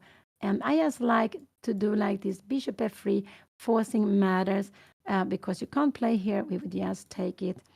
And of course, you don't want to go back. If you go back here now, oh, we keep this bishop. We could take an e3, but we can take an e3. That's fine again. If you take like this, maybe we go rook f8. We are planning the move. And again, you don't have this idea because we always have rook take b3 in the end. So this is the 7th round in Reykjavik Open, this beautiful open tournament. It's a huge open, more than 400 players being played for so many years. And Anna, she has now 3.5 out of 6. She is facing Sigurd Björnsson from Iceland with also 3.5 out of 6. She has 250 points more. And Anna made a mistake. Her last move was a mistake, and now Queen G4 came out on the board, and I can see. I guess Anna. It could be that she was tired. That's why she missed that, and she had a chance to have a very very nice position. Maybe it's about equal chances, but a very nice equal chance for black. Now she is going to be worse, but the best she can do is to go into the endgame and to remember to which bishop I do want to keep on the board. With these 2 pawns here, I want to keep the light white bishop. But these things are not easy to think of. It could be that you think that you want to keep the dark white bishop, but no, because you were thinking if you have this bishop against that one, it might be a draw in the end, but only if all the knights, all the rooks are trade off, then it's a draw. But with then it should be a draw, but we have to be careful stopping b pawn. But when there are heavy pieces on the board, other pieces on the board, sometimes even it's better to have different color bishops, because you can attack a square with your bishop that your opponent cannot defend with the bishop on the board, with the opponent's bishop. So here it came. Queen d4 was a good move. It was absolutely a good move. So bishop f5 would almost be losing. She needs to take on g4. She has only 2 moves to do. Take on g4 and bishop f5. So, and she needs to take on g4.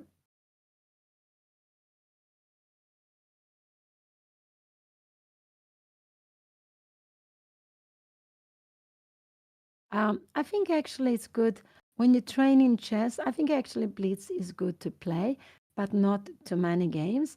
And then it's very handy to play blitz online, because you can do it whenever you have time for it. And but I think you shouldn't play too much. But it's a good way of training. You can train your openings. But then it could be good that after you have played the games, you can just have a certain number of games or certain time, not too much time, and then after just to go over the game to see where you went wrong, and then just try to learn from the blitz games. So, but if of course, and there are some players who. So I don't think if you play too much blitz, it's difficult to play over the board. Maybe it could be, but I believe that blitz is one good way of training chess. Actually, even though I don't play so much blitz myself, and I almost never play online, actually.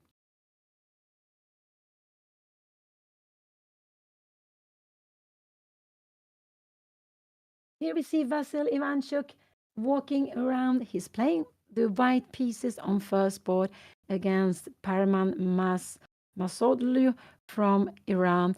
And Vasil Ivanchuk is from Ukraine, this legend player. And those two, both of them have 5.5 out of 6. They're the only two who have 5.5 out of 6.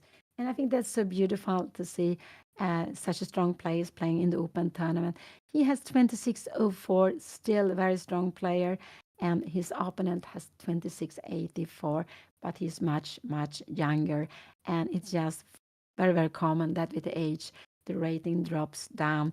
I don't know the peak rating for Ivanchuk, but he has been over 2,700.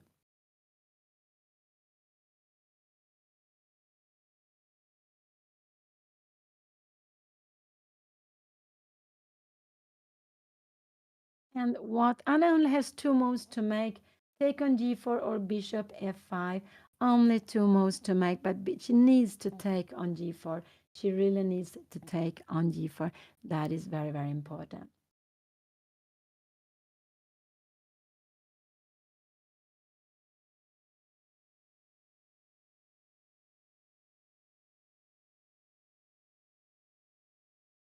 And this isn't so. Sometimes our opponent, make a move that we haven't seen. So it comes like a shocking move, and it could be that this happened. But then it's just important to just calm down and to analyze, and just try to do best of the situation.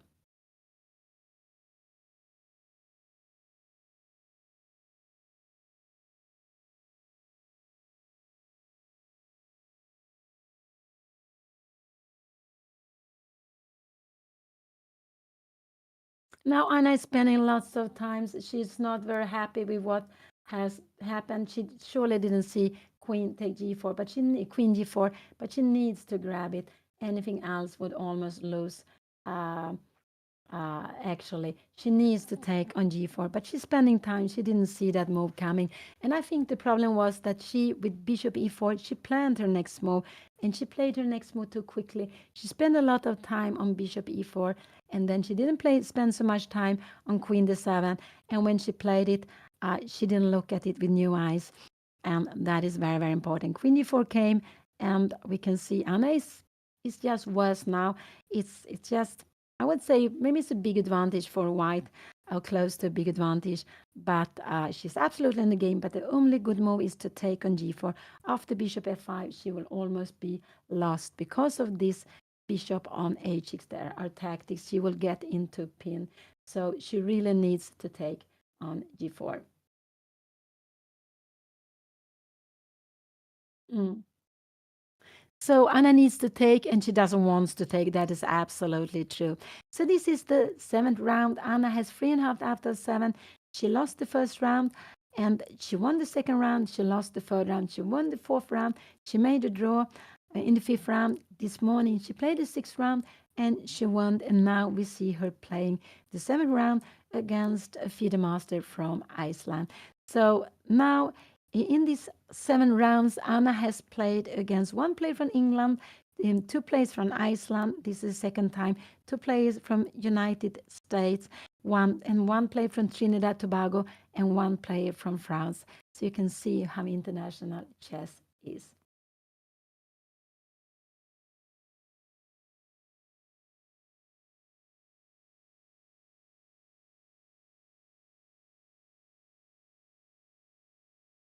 Yeah, the last move was not the best, but just to keep on fighting. She needs to take on g4.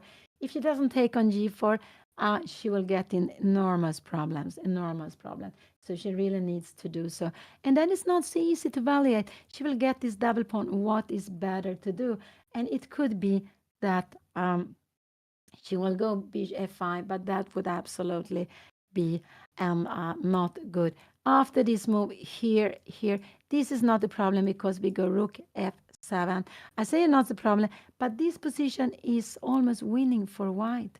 It's so good for white, actually. If you go queen e4, we still have g6, and but it's just very, very good for white. Queen c4 seemed to be a better move, and we need to go maybe g6, and we will go bishop e4. We just putting a grip, and you see this bishop need to be on c5 on this here. It's not good where it is. It's absolutely not good where it is. She has problem here on b6. I don't know really what to do. Maybe a move like this. We just play very slowly. And what are we going to do? There's not so much to do, and you will play. And we have this plan, and we will go h5. We have this plan going h5, rook f8, and we will just move away, and we will just try to go by h5, just playing on the h line. It's just very, very sad to play this position. So queen e4 was a very, very good move, and the bishop she wants to exchange is this one, and this is why she needs to take on g4 now.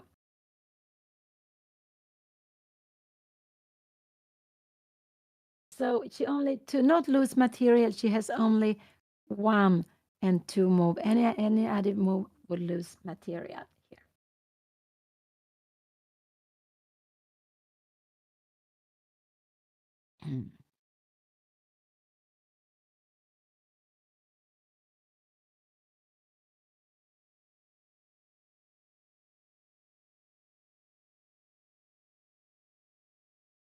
Anna always playing the same board.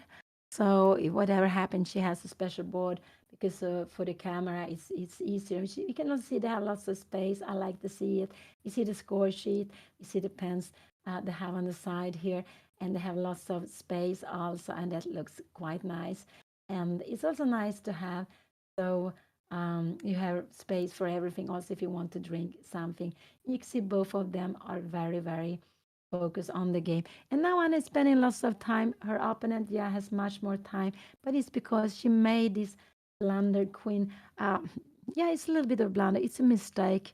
It's a mistake. It's not losing the game, but it will be uphills now. And she only has one move to do without not getting into big, big problems.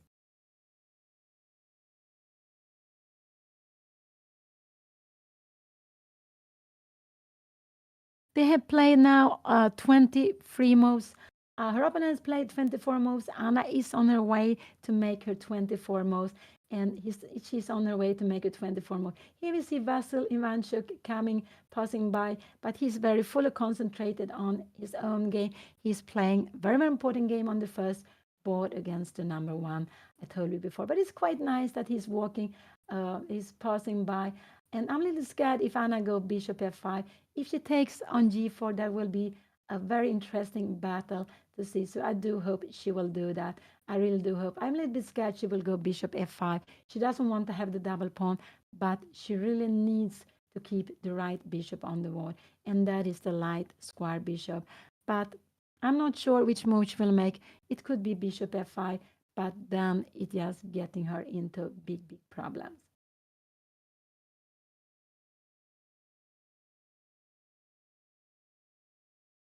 And here we see some young players coming and watching too.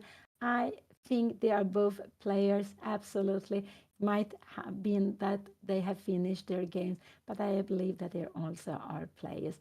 And that is quite nice. You have all this age difference, and Anna has played with players from being close to 60 to being down to 14, 15. So it has been, her opponent has had a very wide a range of age difference. And her opponent today, he's born 75, so he will be 50 this year. Let's see what she will play here now. I don't know. It could be bishop f5, but I do hope she takes on g4. And but these things not so easy. I told her she took on g4. That was the only way to keep the game going. And to take here,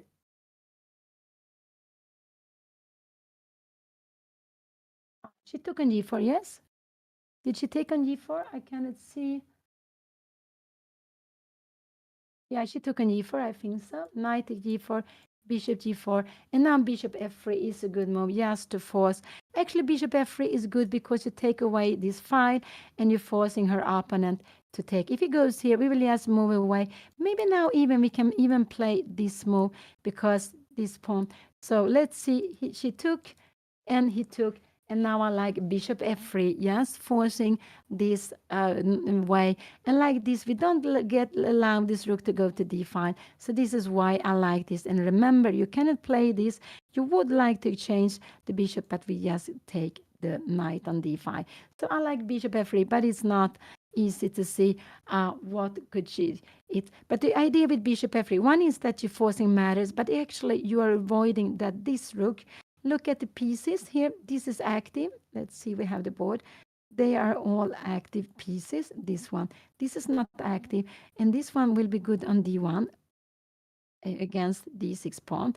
But with bishop f3, we will absolutely stop the rook coming to d1. And I think that is the main thing. We do it with tempo. We are forcing these matters. But you don't have this. Yeah, you can go with this pawn if you want to. But that is not such a big problem, I would say. Yeah, you could go here, and now if you want, you can go rook a1, and we will just keep on fighting in this position. I'm not sure how we will play it, but we will have to do it. So this is why I like, it will take bishop f3, but this actually rook here. I don't know really how our plan is. Should it be e4, knight e5 coming? But now knight e3, this one is worse here. Can we go after the pawn? Rook take d6. Can we just take here now? But now you have this, and this is a very good way. You will keep this c4 pawn. We don't get in with the rooks here, and this bishop is good against the king, but there's no danger. Only way to make a mate, it reach h1, but that is not a possibility, and this pawn will fall. Maybe we will try to go behind here now, rook a8, and we will start walking, and we will just probably just can we try to make something like this. But we also have a pawn here now, and you have rook b6 activity, so no, it's not possible. So bishop f3 is the move I would like to see on the board, but okay. And this is a little bit, it's just, but this is just very difficult to fight in this position. But it was the best she could do. It was the only thing she could do. And the problem is only because she get the double pawn. If she didn't get the double pawn, it would have been maybe a little bit worse, but not more than that. But with the double pawn, she get a much worse pawn structure, which means that white, that this pawn will stop both of them. White later on could get a pass pawn with the f pawn. So this is why it's better to have the pawn h7 and g7. She will get a lonely, isolated double pawn on the h5, which means that all the pawn endgames would absolutely be lost. Also,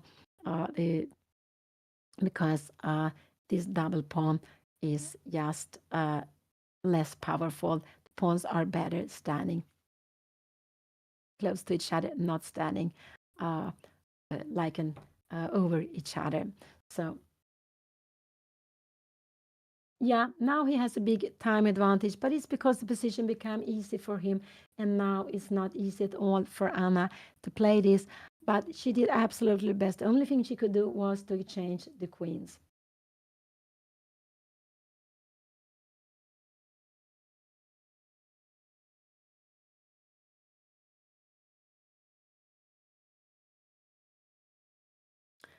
And so this morning Anna won a game. Now she facing the second game today, and that is very tough to play double rounds, but they want to make the tournament shorter. So these days in open tournaments, many open tournaments are held with double rounds, and they have 2 double rounds. And I would say that sometimes even have 3 or 4 double rounds. So 2 double rounds is just quite nice. That is not more than that. But these 2 days are very tough, and it started this morning already at 9 o'clock a.m. local time on Iceland. So, yeah, what could I think of? It's just not easy to have a plan. She cannot, Anna has weakness here and here. Her opponent doesn't have any pawn weakness. We have no pawn to attack. She cannot go, if she could go bishop d2 and attack, maybe that would, and attack c3, that would have been actually fine. If she could have gone here, she would be, now you take it, but we would be planning to take and go knight e7. Now you can take it. So, but if the rook would have been on a4, bishop d2 would have been good. So now rook a2 has been a useful move. Actually, if this rook was still on a4, bishop d2 would have been a good move. She would have been planning to take on d5, knight e7, and take the c3 pawn. But of course, this is not possible now. We will just take it. But with the rook, so now we see 1 point with the rook to a2. He avoids that the bishop can come to d2. As she played, oh no, Anna took on e7. She took on d5, bishop takes e4, knight e7, and now this is what she did. Bishop e6 is the only problem. Bishop e6. She will go, she wants to go d5, I believe. But after knight e5, no, she cannot go d5. But I think this is her plan. So what is the plan here now? Now maybe her, I don't know, this will absolutely be collapsing for her. This for losing. So this was taken knight e7. Bishop e6 is a tremendous move. And she doesn't have rook f6. She wants to go rook f6. And now this is just very, very good piece. He's actually, what can she do here? She can go rook b6 is actually a good move. This is not a good move because we have bishop d2 and we'll pick up here. And if you take here first, take here, and you're coming here, we can actually, can we go rook f6 maybe? Bishop c4, d5, we take, and take, we take here, and we will keep this extra pawn, rook c3. We will go maybe rook a5, and look at this very, very king weak. We needs to go here, and we have, and this is the problem. This would be probably a draw, but here this pawn structure and with double rooks is just much, much worse. I think this is, even if you change in one rook, I have not played this. It would be, with G pawn, it would be, with single rook, it would be, I think it would be better, but a king would be weaker. It would be absolutely better. But with this H pawn, I think it just was, it's difficult. But okay, so this is the problem, her pawn structure. She played knight e7, and the idea she wants to go, this is the bishop c4, d5, and also here she will be better. She can take on b3. Can she go e4 here now? We have some c4, but we will go d4. This is actually, we're getting some counterplay. But he will absolutely, he has only one good move, and we have it on the board. And we can see he has played all these moves very, very quickly. And the problem is, if she go d5, we have knight take e5, and she will just, this is not possible to be played. So she cannot play this. Rook b6 is the best move to be played here now. Rook b6. And after rook b6, she has the threat. Let's say we make something like this. We will go d5. And if you take here, we will probably just take here. You're coming back. And in the end, we have knight c6 and we defend everything. We're very happy. But so rook b6 is the best move because after this, we will go bishop d2. And we are absolutely, I think we are absolutely in the game. Knight c6, rook d7. And what are we going to do? I guess we will take here. Here we will just kick away. The pin is important. You need to go somewhere. I don't know where you better go. And bishop c5. And here we have some counterplay. We have a pawn less, but we got this bishop to a good square. Maybe we take away the knight and we can start playing with some activity. Bring in the bishop here. Here we are absolutely in the game. So rook b6 is the best move to be played. Rook b6 is absolutely the best move to be played here now. But she is absolutely... No, rook f3 will come. But this rook f3 will come. Why is rook f3 looks like a very natural move to be played. The problem is rook take a5. We also have bishop take d2. But rook a7... Oh, yeah, no. So rook f3, she wants to take a pawn, but after rook f3 was played, he can go after this. Rook takes c3 and rook take d6. And she has 2 pawns she will lose. It's a danger she will play with 2 pawns less here. And after knight e5, oh, no, g6, we will probably have rook d7. And this is just, we need to go bishop f8, actually. We need to go bishop f8 here now. Maybe we could actually start with a check here now. And now go rook d7. Do we have this move? No, we have king f6. Because after this, we have king take e6. So there way. But this is different. He will not give her. He is playing everything very, very well here now. So what will he do? The problem is now, after rook d1, Anna can defend like this. You can take here, and it's a threat of mate. You can also go knight take e5, and you will just win on spot, because after this, we have a mate problem. So Anna tries to go after the pawns. The problem is that the best is rook d1, but he can go rook take a5 is also very good. And I don't know what Anna probably should go here and rook d1. Maybe now she actually can change the rook. Wait, and here can we start fighting in this position?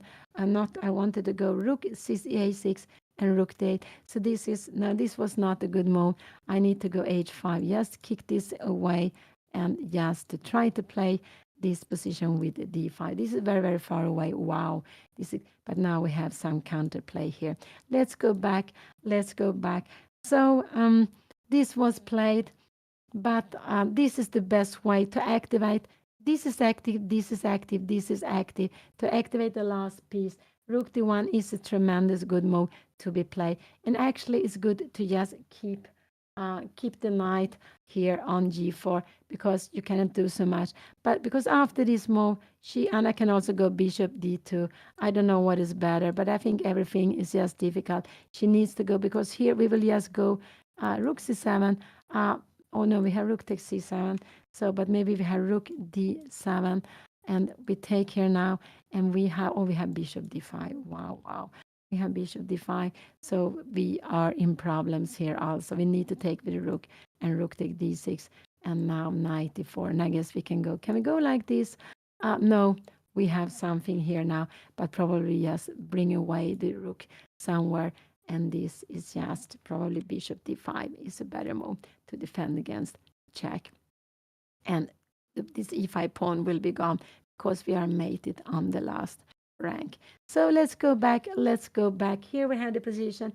Rook f3 was played, but Anna is trying to fight. This was not the best way of fighting. She needed to keep her light square bishop. But it's difficult. When you get into difficult position, it's not easy to find the best moves. And we could see now an example of where this light square bishop is so much better than this dark square bishop.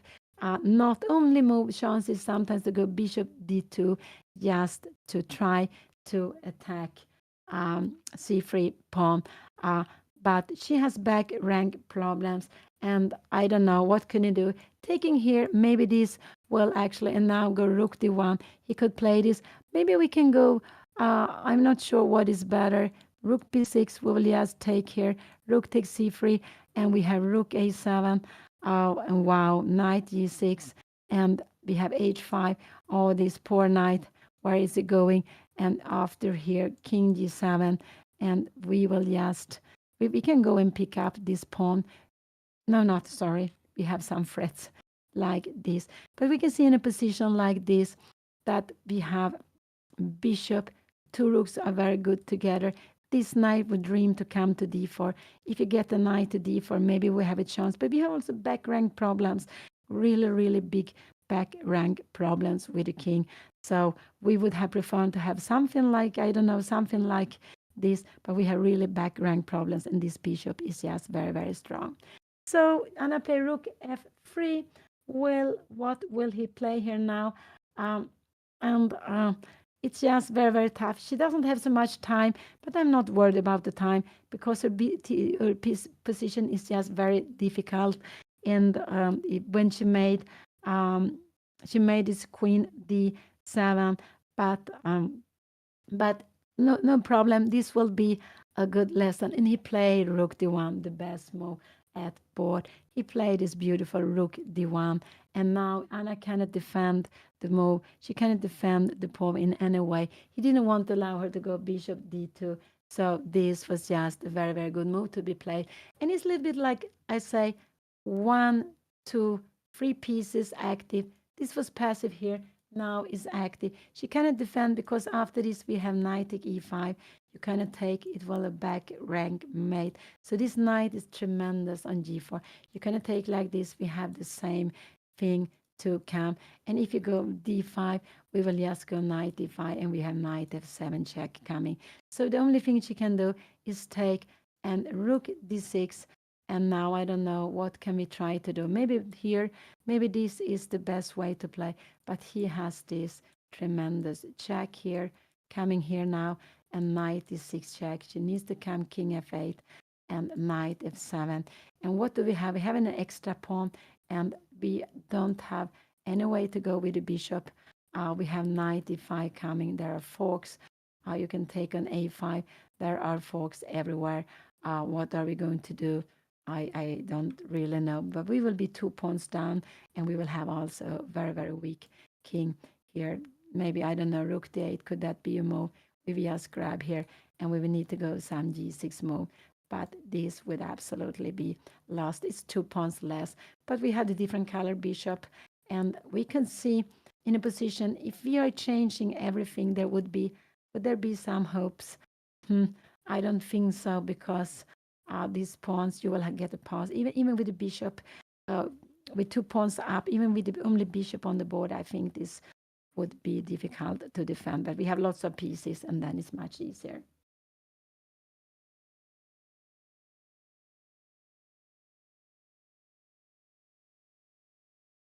It's still opposite color, bishop, but it's no problem with so many other pieces on the board. And now it's equal pawn, but this pawn, no way to defend. If you come here, we have knight take e5 again. She has these huge back rank problems. She has these huge back rank problems. So there's no way to defend d6 pawn. Knight f5. We can go, yes, queen a5. Maybe we can go king e2 here also. We need to go e4 and rook a5. And we just hitting the knight. We have to come back and we will go rook take d6. It's just making things worse.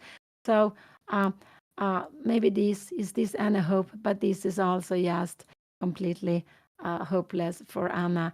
Rook take d6, and she will. You can even rook take d6, and you just there are too many pawns already. So I don't see any way for Anna to try to defend this position here now.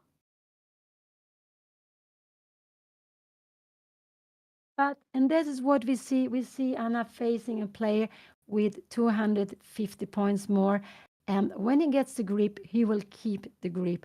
Exactly like her opponent in the first round did, and her opponent in the third round did also. He will absolutely keep the grip. So, and he will take now. I think he will just. Anna took on c3. I think he will just. She took on c3. He will probably. She's down to 14 minutes. This is no problem. They have played 28 moves. The problem is the position at the board.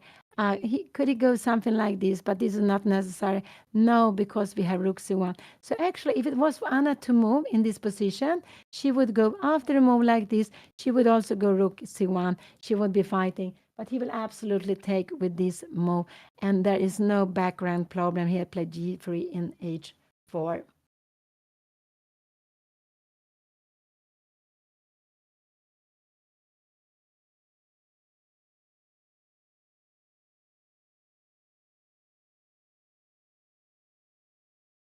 The reason is Anna wanted to go after the c3 pawn, so it was logical, but she's losing the d6 pawn, and when she loses d6 pawn, also e5 is hanging. He will absolutely take this pawn, and now e5, knight e5 could be coming, g6, and we have seen this rook here. Maybe we have time for bishop f8, and this is coming. Next rook is coming here.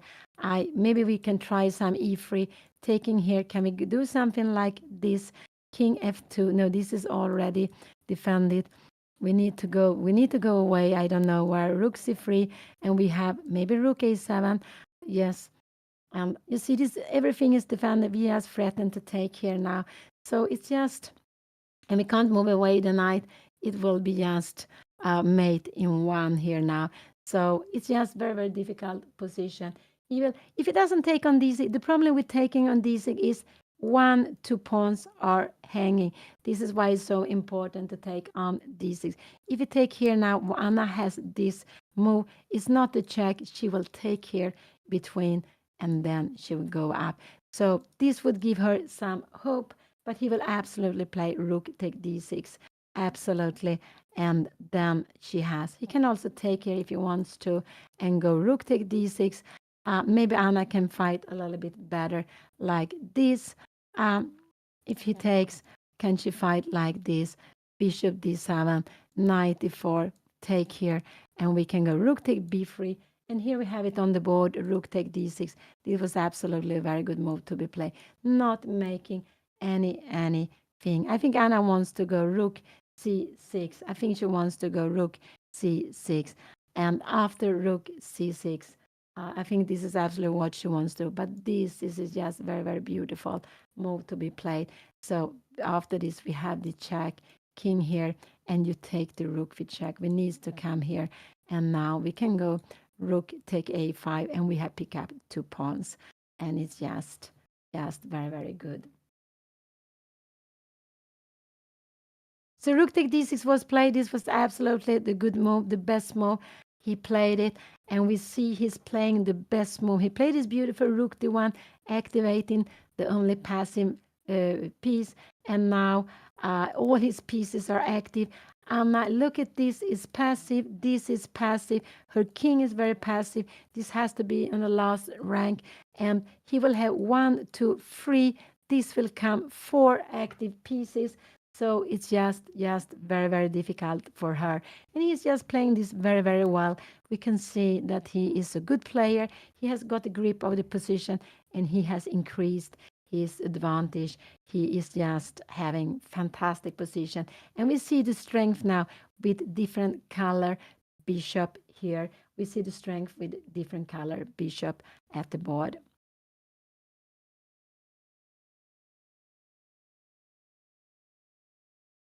So these have been a Sveshnikov Chelyabinsk variation in the Sicilian. Lots of theory been played. They were playing very quickly in the opening. And after it was absolutely about equal position. And Anna made a big mistake. She made a positional mistake and allowed this that happened.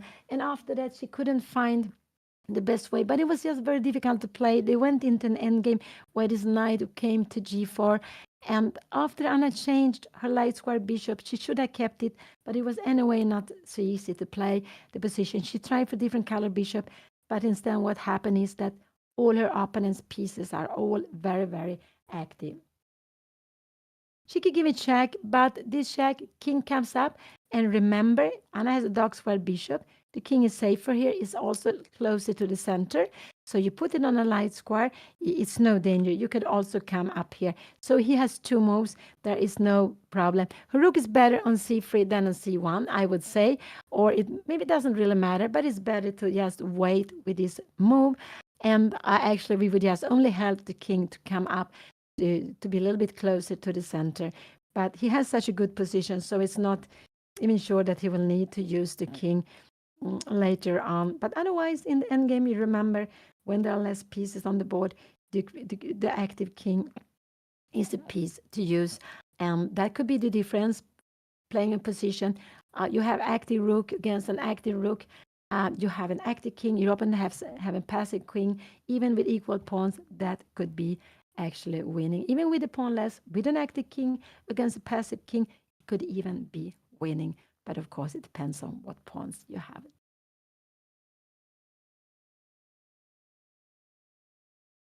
She doesn't have good square to free her bishop. She can go down here, but it's not doing anything absolute. She can go here, knight e5, and go g6. But how is she going to defend this knight? This is just losing immediately on spot because she would love to have this bishop on b4. If she maybe then in this position, if she in this position we have it like this, if she could put the bishop on b4, she could be fighting. But of course, you're not allowed to make a move like this. But then she would attack the rook. She would also defend a5 and defend the knight. This would be a dream for her to have. Maybe also bishop on d4, but bishop b4 actually, so we don't get this rook to be too active. Then maybe she could be fighting, but it doesn't have a good route to come into the game. It cannot reach these squares. So this bishop is just very, very sad where it is. Here we have the position on the board. Rook take d6 was absolutely the best. It's a big, huge time difference, but it's because Anna's position is so difficult now. I think she wants to go rook c6, but she now see that knight take e5 will just lose another pawn. So I don't know what to do here now. If she goes e4, we will go rook d7 and maybe knight c6. Maybe this, but can we take here now and go bishop f5? Maybe we can start to play something. So maybe this is the best actually to go rook c7 here now. Maybe this is the best to be played. Just to defend this pawn and rook d7 and just move the knight somewhere. I'm not sure where the knight should go.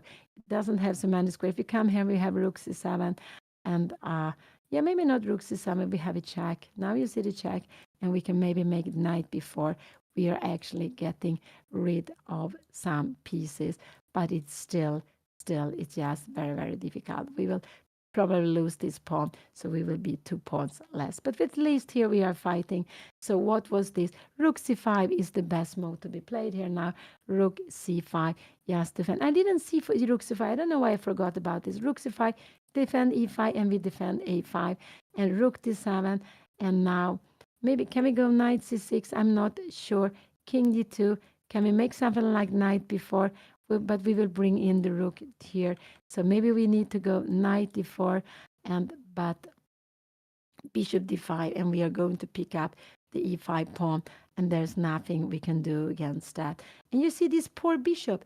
This bishop that Anna should have changed, it just remained very, very passive all the time. And here we see an example. She go rook c6. Rook c5 was a better fight. He will absolutely take now. Rook c6 was played. He will absolutely go knight take e5. And I think Anna forgot about knight take e5. And no, I'm not. It's just a difficult position. It's much easier to find good moves in a good position than it is to find in a difficult position. And he will absolutely just play knight to e5. I think he will play it quite quickly. And it's down to 9 minutes, but I'm not worried with so little time. I'm not at all worried with so little time here now. She played, she played knight c6. She played knight c6, not here, knight c6, but now bishop c4, and he will just pick up another rook. After rook c8, we have this, and we can go maybe rook f8, something like this, but he will go bishop b7. So, okay, so she played knight c8. So, yeah, maybe this was knight c6. That was better, absolutely. That was better. I thought she played rook c6. Sorry, thank you. This was played on the board. This was played. Knight c6, so she defends the 2 pawns. If he comes here now, I think, what is she planning? She's planning actually rook d3 maybe, and we are pinning. And if you take here, we go rook d5, and maybe we can start fighting.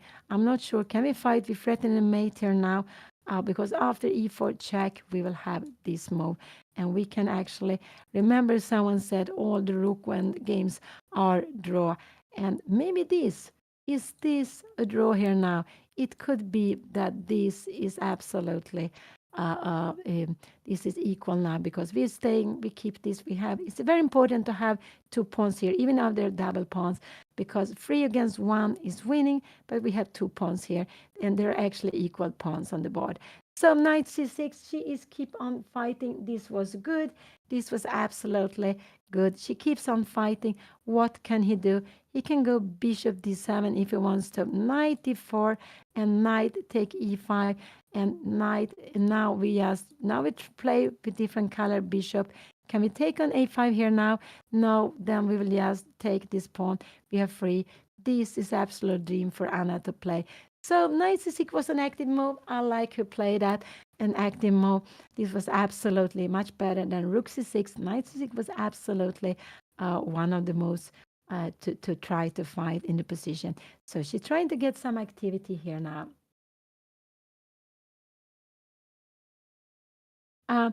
So there are different titles. You can be over the board. You have candidate master. You can be FIDE master. You can be international master, and you can be grandmaster. But you also have the female titles, and that means woman candidate master, WCM woman FIDE master, and Anna is a woman FIDE master. You can also be woman international master, and you can be woman grandmaster. And a woman can also become a candidate master, a FIDE master, international master, and grandmaster. So women can have double titles, can take both of these, all of these titles. And FIDE master you become when you pass 2,300. Woman FIDE master you become when you are a female player and you passed 2,100. So she is fighting, and that's the main thing. Whatever happens, keep on fighting. And sometimes it works, sometimes it doesn't work, but we just try to do our best, absolutely. And so after a move like this, bishop d5, rook d3 is the best to be played. because now maybe rook d7, can this be played? Oh, we have this. Wow. And knight b4. Why? And I don't know with which rook you want to take. Maybe you want to take like this. And we have this position. And because of the mate, yeah, this is very good. Because of the mate, we cannot take here. So he's very, very now, and we have a position like this. We need to go g6 and knight d3. And this bishop needs to come back all the way. And we have 2 pawns extra. And even if it's a knight, this is not enough. The bishop is better with pawns on both sides, but we have 2 pawns extra. With 1 pawn, this would be much better to fight. With 2 pawns, it will be just too much. So her opponent takes some time. I'm very happy to see that he takes some time. So after bishop c4, what is the best to do? Rook c8 is absolutely the best move to do. Yes, to keep it here. And the idea is if her opponent play this and knight take e5, we can go rook f6, and after check, we will need take here and play this with different color bishop. And again, we don't have this move because of b4. We have this background problem. We cannot go, so we need to go g6. And after this, we will play this position.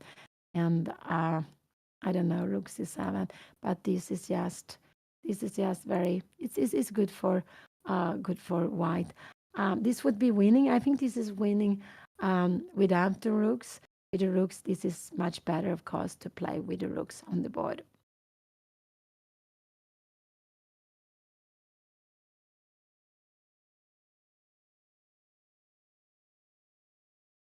Was there rook take h6? I didn't see that. Sorry, I didn't see that.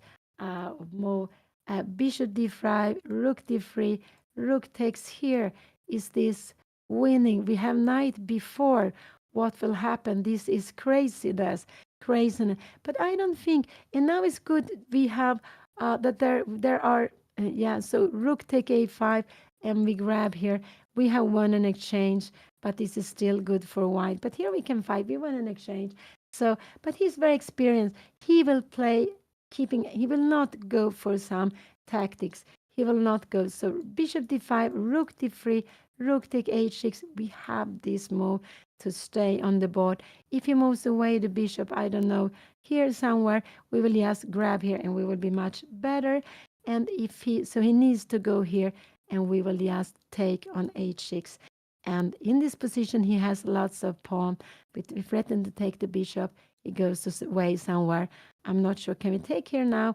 Maybe no, no, no. We're not allowed to this. We need to go rook on d7 to, and after here, he has to play this position. 1, 2, 3. He will maybe get 3 pawns for the exchange, probably. But maybe we can start fighting. I'm not sure. This poor knight doesn't have a way to come back to the game. Actually, it doesn't have a good way to come back here. Maybe king d7 is good, and we go king f6 here now.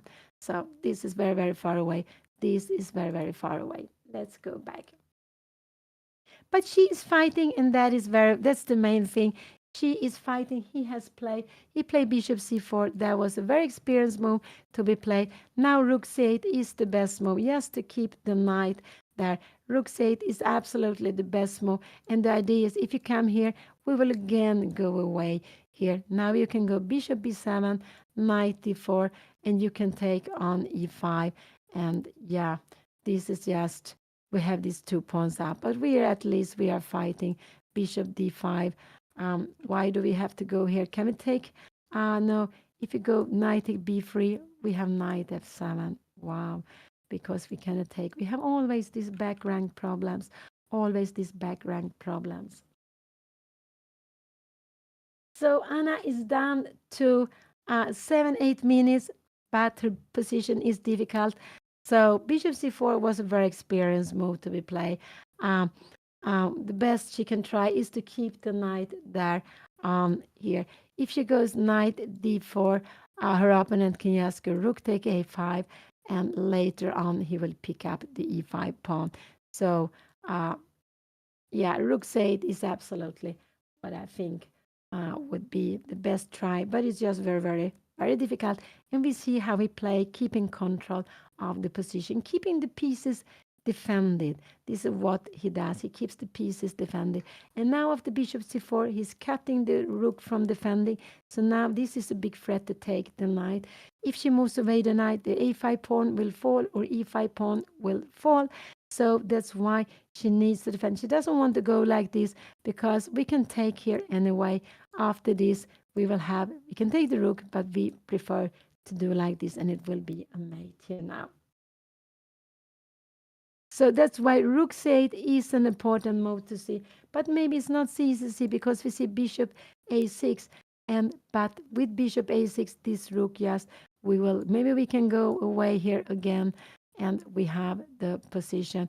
Now he can take, she play rook c8, absolutely the best way of fighting. She play rook c8, absolutely best way of fighting.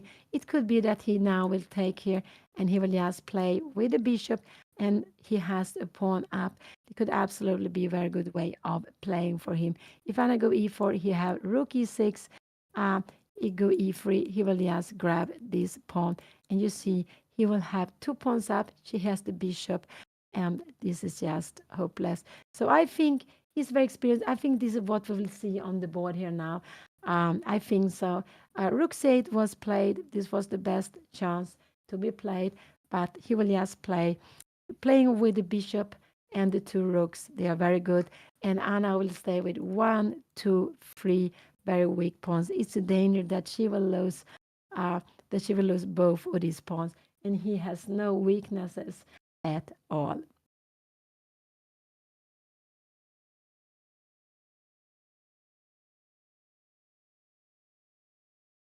And this is round number 7 in Reykjavik Open, this very, very beautiful tournament, Reykjavik Open, that Anna has played several times. And this is the 7th round, and Anna and her opponent both have 3.5 out of 7. So Anna has won 3 games. She has lost 2 games. She made 1 draw. So she has +1, which means she won 1 more game than she lost. And her opponent has also made exactly the same result, but not in the last rounds. Actually, last 3 rounds, he has made 2.5 out of 3. So he actually lost the double round. The first double round, he lost both games, but that was the only day he lost any games. And we can see she's playing against a player with so much more rating. He has got in control of the position. He is so active. Anna has this very passive bishop on h6, and she is now a pawn. No, it's equal pawns, but he can take a pawn on h6, and she has so weak pawns. She has weak pawns. She has a weak king. She has a bishop here, and she's just fighting to keep the pawns, just to keep her position alive, which is not so easy. Bishop e6, yeah, I don't think so. Maybe can we go queen here now? But now again, and we can even take on a5. We have these mate problems always these back rank problems. So bishop e6, yeah, we need to move away the bishop somewhere. But I think he will take on a6. It's just the most easiest way, I would say. But it's a matter of taste. I think it's very difficult to save this game, also because Anna play against a strong player, 2,300. He's very experienced. After Anna made a mistake, he has improved his position, and he has taken a grip of it. And it's like that Anna's other opponents also have done. When she made a mistake, they got a grip and they never gave her a chance to come back. So this is just a big, this is what we can see with players with 2,300.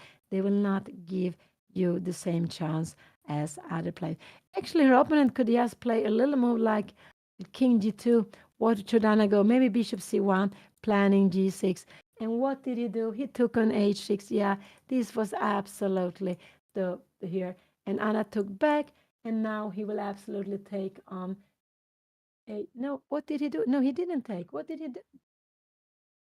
He took on C6. He did this and knight E5. And now, yeah, now rook F6 can be played here now. Rook F6, and rook f6 can be played, I think. So this is what he did. He played this to get the pawn. And what did Anna play here now? Has she played? Here we have the pieces. He did this, knight take e5. Anna should go rook f6 because she wants to play with different color bishop here. So rook f6, he will go here now. And now Anna should go g6. But can he go rook a7 now? No, we have rook take f2. What a beautiful.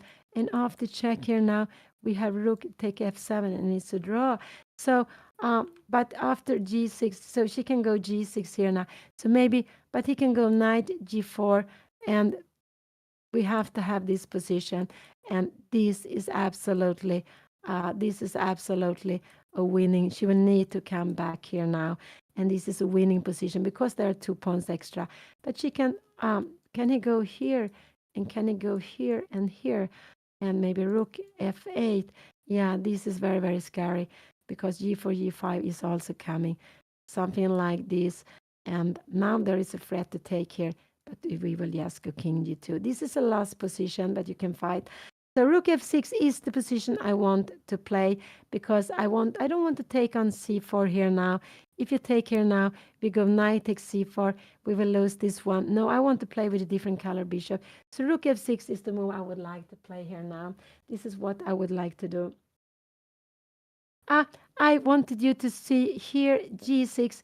If you go rook f7, if you take here, if you just take here, we have this check and Anna will be better. So this is the point. So after rook take ft, and if you want to give it between check, we have this rook f8, knight f7, we just coming here. You can go, if you go rook e7, we have again this. So there are, but he will absolutely not go into this. So this was played. He's sitting there at the board. Rook f6 is the move I would play here now. Just try to get into different color bishop, even if that is lost. But that is absolutely what I would be playing here now. So rook f6. And if you go rook a5, we go just g6. This is what I would like to play. And after knight g7, we go bishop g7. And we are playing this. So this is what I do hope Anna will get on the board. If there would be 1 pawn less, this would be a good chance for draw. But we have this background problem also. But with 1-2 pawns more, it will be winning. But it would be nice anyway to see that. So I really do hope that she will go rook f6.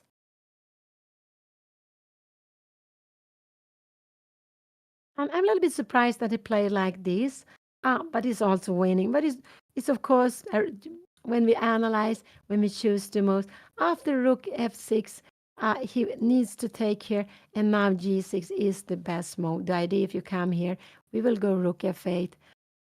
No, why is not knight f7, king d7?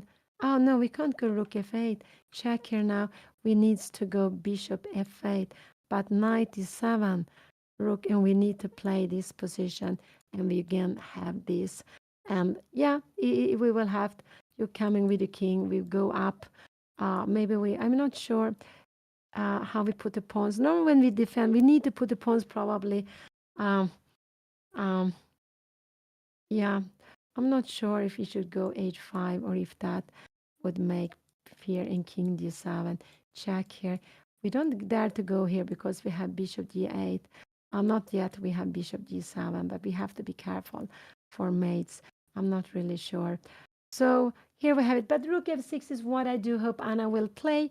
I do hope she's down to 245. She's down to 245. She has a difficult position, but she has been fighting. I'm very happy to see that she has been fighting. She still has to make some 9 moves. Don't give a check. Nothing like this. Rook f6 is the best to play different colored bishop. With that, you can absolutely have some hope with different color bishop. Without that, and that would but taking on c4 she need, and the idea is after you go here, we will absolutely just grab it. And remember, this is not possible because we have b4. We're picking up the pawn anyway, so we need to go g6. After here, I guess we will go rook c7 maybe, and we will just play this with queen g7. If you go something like, no, not queen g7, we will need to bring out the bishop somewhere. Maybe bishop d2, I don't know, here, and bishop c3. So we are having the bishop on a better square, and we will keep on playing this for a long time. But rook f6 is what she needs to do. She's down to 140 seconds. So I want Anna to go rook f6 because I want her to play with different color bishops. She has an exchange more. Her opponent will absolutely get back the exchange. But this is the move I would like Anna to play on the board. And if he goes, he can go rook here now. We will go g6. And after a move like this, Anna actually have bishop g7. So she will play with different color bishop. This is no problem. We will give it check. We will just go in between. So let's see. So this is what I hope she will play. She's down to 1 minute and she wanted to play quicker. And maybe because she played too quickly in one moment, she got into problems. After that, her different. Will she go rook f6? I do hope. And here we have it on the board. This was absolutely the best chance.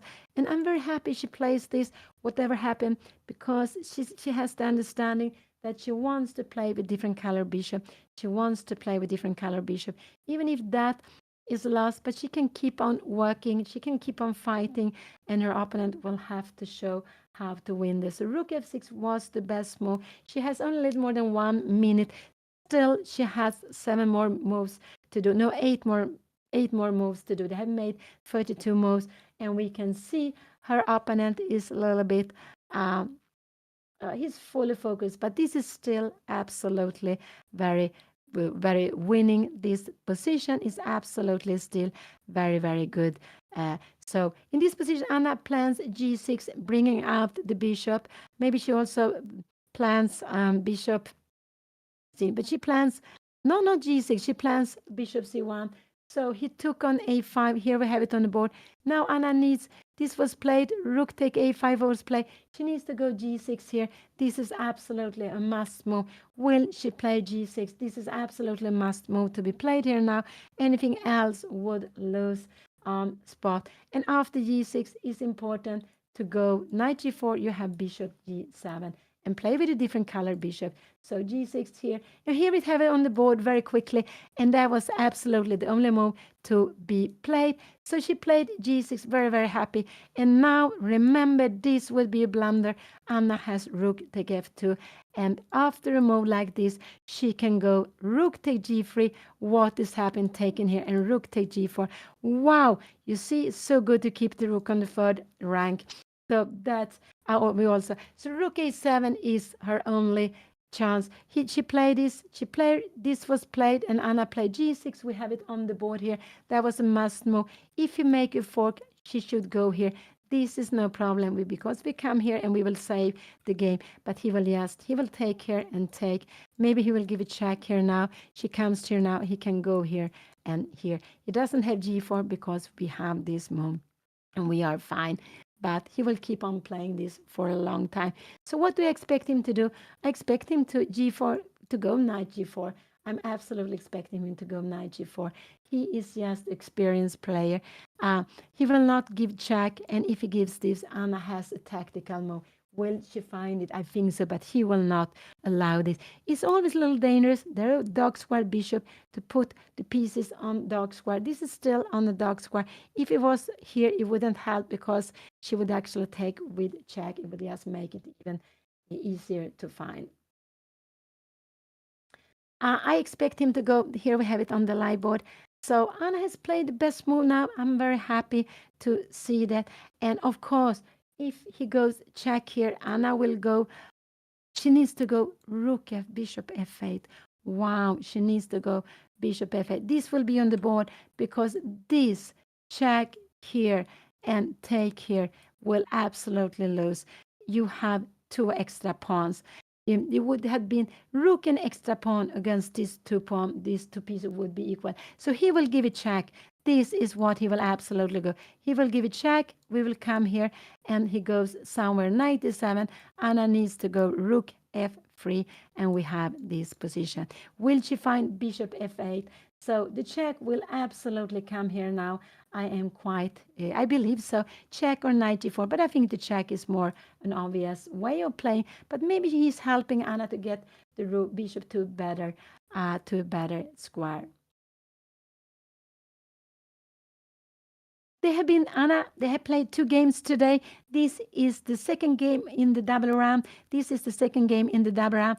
And Anna, she is playing with she's playing with the black pieces. But yesterday, this morning, she won her game. She won in less than 3 hours. It was a very nice game. She played well, and she had control of the position all the time. But here she is facing a strong player, and he has lots of time. But he has played very well. I was a little bit surprised he played for this, but this is still winning. And Anna has an exchange up, but he will win it back. He can win the exchange back with the fork. He can go here. Anna only has one move, just to show you that this would be mate. So that is not possible. After the check here now, she only have this move here, and this is probably what he planned, 97, and now only have this move here, planning to take the rook. And here we have the check. Now we have the check on the board. We have it on the board, and now Anna only have one move to do to stay in the game, and that is bishop f8. So here we have it on the board. She needs to go bishop f8, and that is absolutely a must to be played here now. And pity he didn't go rook a7, but this was just but her bishop will come to better. If she go bishop f8, she will keep on being able to but after this, it's very important, 97, this is the only move to stay in the game. Will she see that with little time? This is the only move to stay in the game. Absolutely. Will she see that? If she see that, she will absolutely be fighting in the game if she goes there. So bishop f8, he's actually helping her to bring the bishop to the better diagonal. Maybe, I'm not sure if this was the best move, but she needs to go bishop f8. Absolutely the only move, 97, and now we have this, and he will take on f6. You take back, and he will go maybe something like king h7. She needs to go bishop f8. That is, put it, here we have it on the board. No, she went rook f8. Now Anna is lost. Now we will see the power. This is no chance. He will go knight f7, and she will absolutely, there's no way to trap this bishop. Knight f7 will come, and she will lose material. He will play with the 2 pieces, and so this was, she didn't see the other way of playing, and she thought this was necessary, but she had very little time. And now this is, he will just take here. She cannot any longer take back. She cannot any longer take back. And this is just hopeless to play. This is absolutely just hopeless, this position, because you have 2 pawns more. If it would be equal pawns here, white would be better. But 2 against 2, it would be maybe a chance. But here, this is just completely hopeless. And I will just, she will keep on playing a while, but it's no chance here now. Knight f7, king g6. He took here, take, and knight h6. She didn't see that. She will go king e7, but there's nothing she can attack.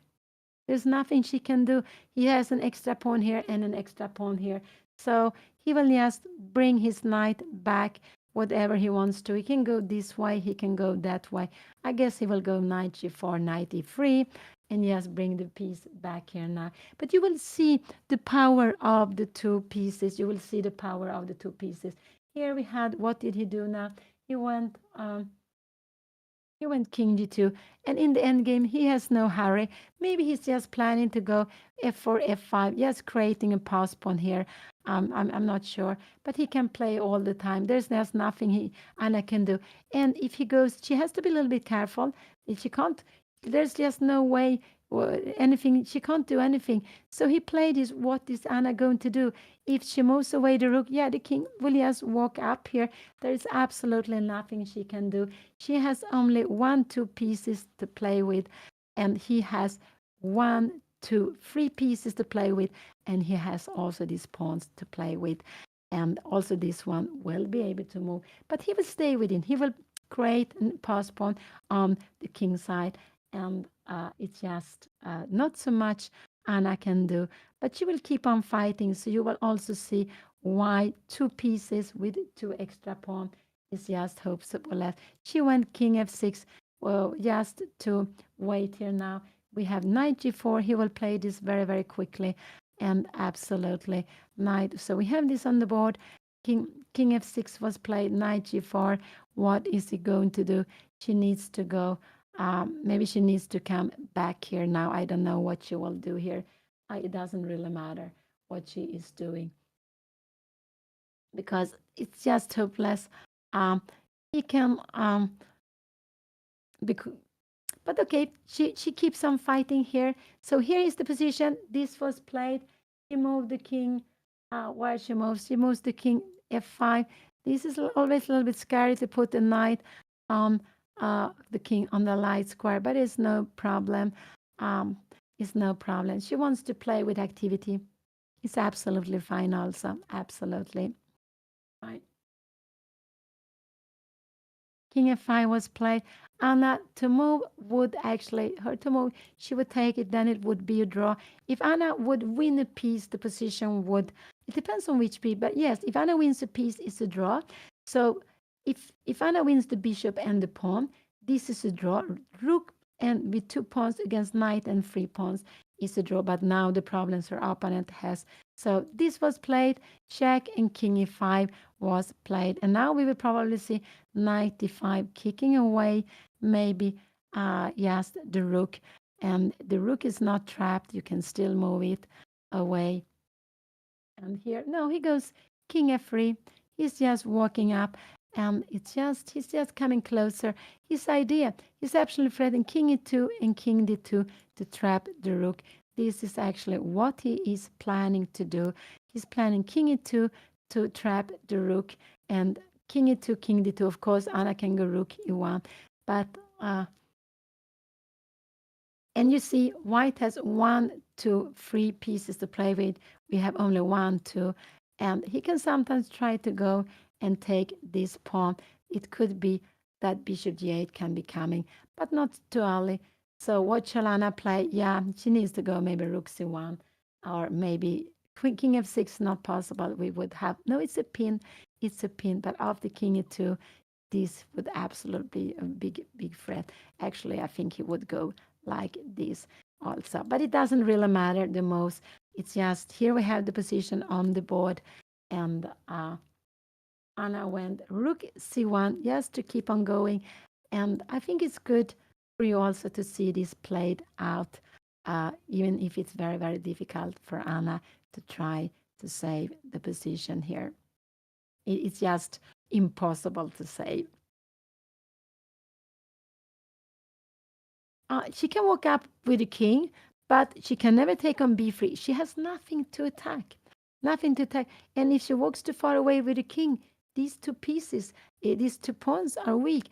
So the problem is there is no weakness for Anna to attack. This one is well defended. This one is well defended. And she can only attack with 2 pieces, king and rook. But her opponent can always defend. This f2 can defend with the knight and with the king, and she needs to come here. There will be lots of checks. No, so there is actually nothing active she can do. What did she do? He played bishop g8. Anna went h5, and now her idea is to just to be able, if he comes here, she will go king f6. But he will now try, he will go, maybe he will try to maneuver the knight. Maybe knight, I'm not sure, knight, maybe knight d5. This was actually be a blunder. I think rook c8, because we are winning knight here, and we would actually take here. And this position would also be very difficult to play. Very difficult to play because we have the pawns. This would also probably last also because we are king f4, king g5. No, we cannot save this. So that would also be very, very difficult. He went. So what happened? We had this, and Anna is just. So now his plan is to put the knight on f4 and bishop on d3. So I guess knight d5 will be coming now, and then he wants to go knight f4 and bishop d3. He's going to pick up the pawn on g. He's going to pick up the pawn. So Let's see, here we have it on the board. Knight d5 was planned, and it's because we have a root. Knight f4 will be very, very strong, and after he will go bishop d3, and he will just take on g6, and after he take on g6, he will take on h5. He will give away the b3 pawn, but he will win both this pawn with a knight on f4, and then he will play bishop and knight, 1, 2, 3 pawns against rook and against the lonely rook, and that will of course be too much.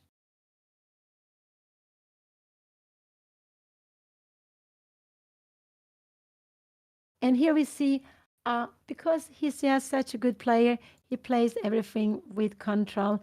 He knows that this is easy winning, and Anna also knows it is winning, but she wants to keep on fighting. She really wants to keep on fighting. I think that's very nice that she does that. I don't know about her clock, how much time she has. They have made more than 40 moves. Oh, I forgot about that. So now she will get half an hour extra. She will get half an hour extra. And I will make a little break now. I think I will make a little bit break and be back very, very soon.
So Anna has not made anything, but it's because the position is so difficult.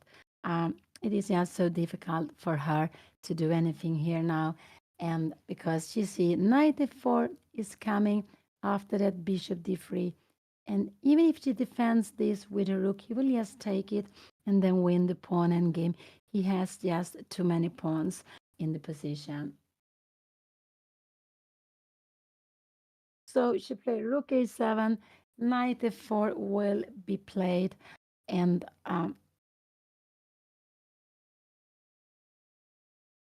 knight f4 will be.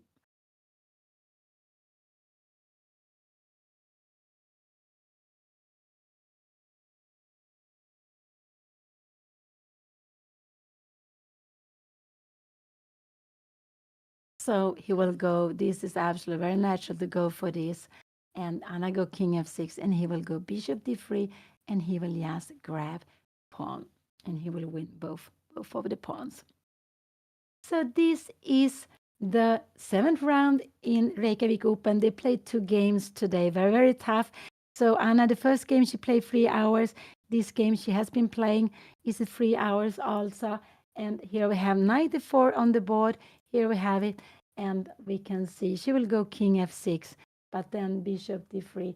She go rook g7. And what is her plan? After bishop d3, she wants to go g5, but her opponent can just take here. So this is her idea, take, and after king e3 to play like this. So she played rook, knight e4 was played, so she played this move, and this is her idea, just to, but he can also just to defend it, but he can just play slowly. He doesn't have to go bishop d3. He can start with a move like king e3 if he wants to. So Anna is just trying to get at least to change one of the pieces, one of the pawns on the king side. And now, but he goes for it, bishop d3. And now Anna will absolutely go g5. She will absolutely go g5. And then she will give a check. e5 will be played. But if e5 is played, take, he can go bishop g6, and he will just pick up the other pawn too. There's just nothing she can do about this. So bishop d3 was played. We have it on the board. And now Anna put the pawns on light square. Maybe, yeah, it would have been better to have them on dark square, but he would have been winning also. In a way, they're 2 pawns up. There's just too much, but he would have played in another way then. So it would have been better for Anna to keep the pawn on h6 and g5, but then he would have created a pass pawn with keeping the pawns on light square. He just can go and take them because they're on light square. The bishop can also attack them, so that's why it would have been preferable to keep them on dark square.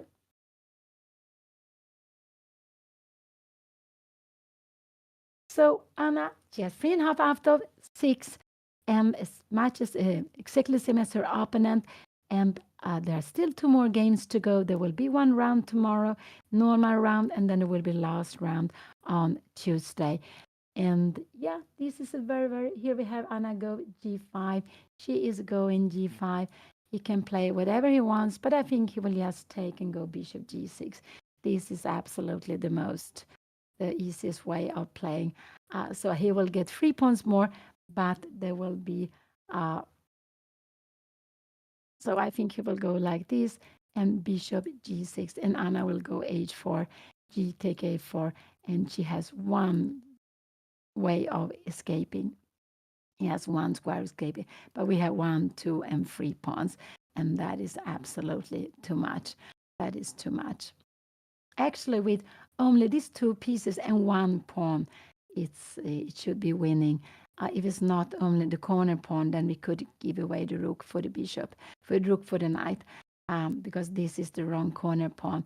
But with 3 pawns, yeah. Go back to the position. Here we have g5 was played. What did he do? What did he do? He took knight take h5. I think he played, and then I think, yeah, this was absolutely maybe the best. And I guess Anna will go some rook d7 here now. Just try to kick the bishop. rook d7, I think, is what she will do. Give here now king e3, and she will take here, and he will take back. And can we make a move like rook d4? No, we have f4 check, and Anna will actually, she will maybe almost lose the, will she lose the, yes, we have knight d4, and she will actually lose the rook, and that would be just losing. So here we have it. Knight take h5 was played. Knight take h5 was played, and that was also fine move. And if Anna, I don't know, Anna gives check here, we can just, yeah, I guess this is what she will do. But he will get 3 pawns extra.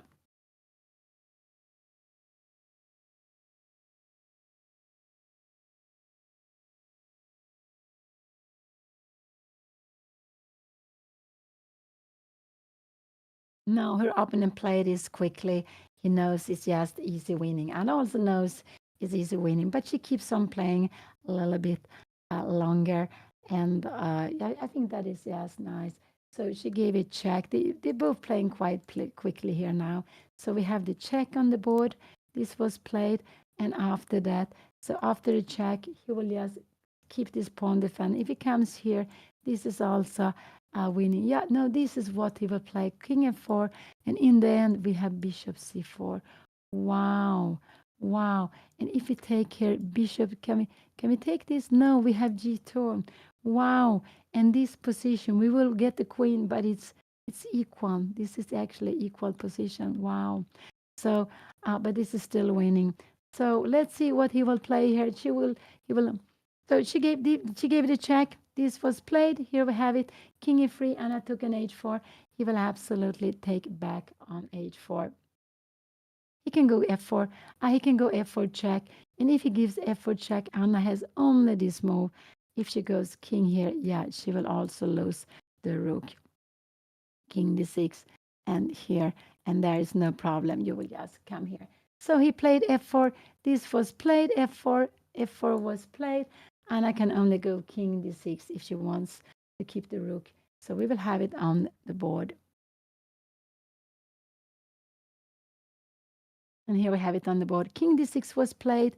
Here we have it on the board. f4 and king d6 was played. And now he took the pawn, and he has 3 more pawns to play with. There is just nothing Anna can do. And she will go rook b3. This is what she wants to do. If he goes here, she wants to go there, and she wants to pick up a rook pawn, but it's not picking up a rook. Look at this, and we have knight f7, and it's a check. So rook b7. Here we have the position. We have like this. He took back the pawn, and Anna went rook b7, but he can also go. He went bishop c4, and he already has seen that if Anna go rook h7, knight g3 will, yes, knight g3. He can also go bishop e2 if he wants to, but knight g3 is a good move, and he will just, and he played it on the board. She cannot take the pawn. She cannot take the pawn because knight f5 is coming, and she will lose the rook. He stays with his 3 extra pawns, and yeah, they will just march down. It's enough to march down with 1. She will have to sacrifice the rook for 1, and then he has the 2 pieces and the 2 pawns. And it's also possible to make mate with knight and bishop. So, yeah, not so much. There's just nothing to do in the position. But Anna is anyway, when it was difficult, she was fighting well. She had one more chance to play rook and bishop, different color bishop against rook and bishop, but with 2 pawns less. That was the best chance to play, but it was also difficult. Of course, it was also difficult, but there was the best chance. But in the difficult position, she finds some good moves, and I'm very happy for that she did that.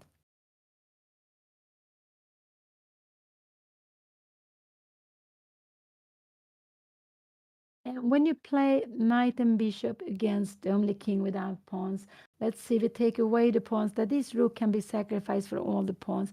When you play knight and bishop, you're forcing this king to the color of the bishop. So you're forcing the king to a8 or to h1, and there you will deliver mate. I would not, I would absolutely resign. I would have resigned earlier also. I would have done that. But it's, I think also for also when this is going live, it can be nice just to show how how uh, hopeless it is to play this position for the poor rook. You have 5 pieces. No, you have 6 pieces to play with. Anna has only 2. So 1, 2, 3. No, yes, it's 6. You have 1, 2, and 3, and you have 3 pawns. So you have 6 pieces against these 2. Just nothing to do. So what did she do? She gave a little bit check here now. Did she do? What did she do? I don't know what Anna did. She played something. What did she do? She played king to e7, just to go a little bit closer with the king to f6. And her opponent will, I guess he will come with his king now. And when you play endgames, you are not in a hurry. You are sitting on your hands. You have all the time in the world. Just keep on playing, just improving the position slowly by slowly.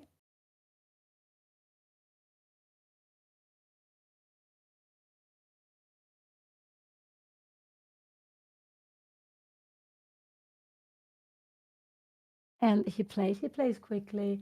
He plays bishop d3, yes, forcing Anna's rook to move away. She has only one square to go to. Rook h8. This is the only move. She played it immediately. The rook was actually very close to being trapped here now. Here we have this, we had this position, king e7, bishop d3, and now this is actually the only move she could do.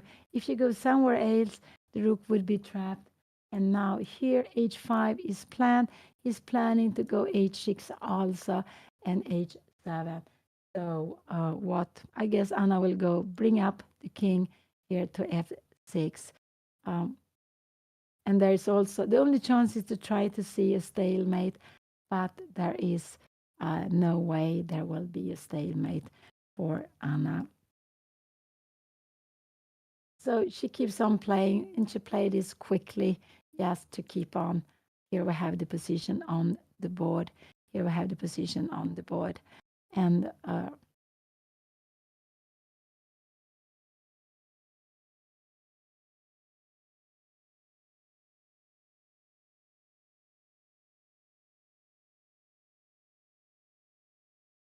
we see lots of games have been finished, but not all. There are some games going on. They have been playing now for 3 hours, I think. They've been playing for 3 hours, a little more than 3 hours. So it's not that long. Her opponent has been he's made so many moves now. So he's back almost at with the time he had from the beginning. So what did he play? He played bishop d3. What did he do? What did he play? No, he hasn't played yet. He hasn't played. So with this, Anna stopped h6 because now she can take it. This is what she stopped. She stopped. What did he do? He played king f3. I think he played king to f3. He's not. He's just going to put the king here, and if Anna gives a check, he puts the bishop in between, or he goes king here now. So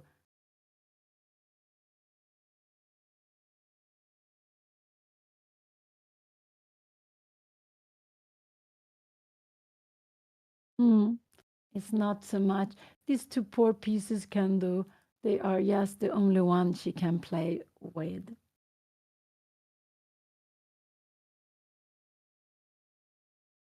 Oh, sorry. Thank you. I missed some moves. Here we have it. Here we have the moves on the board. Sorry. Here we have the moves on the board. It was a check, king f3 and b4. So he will, yeah, he will keep going with both pawns. He will keep on going with both of the pawns.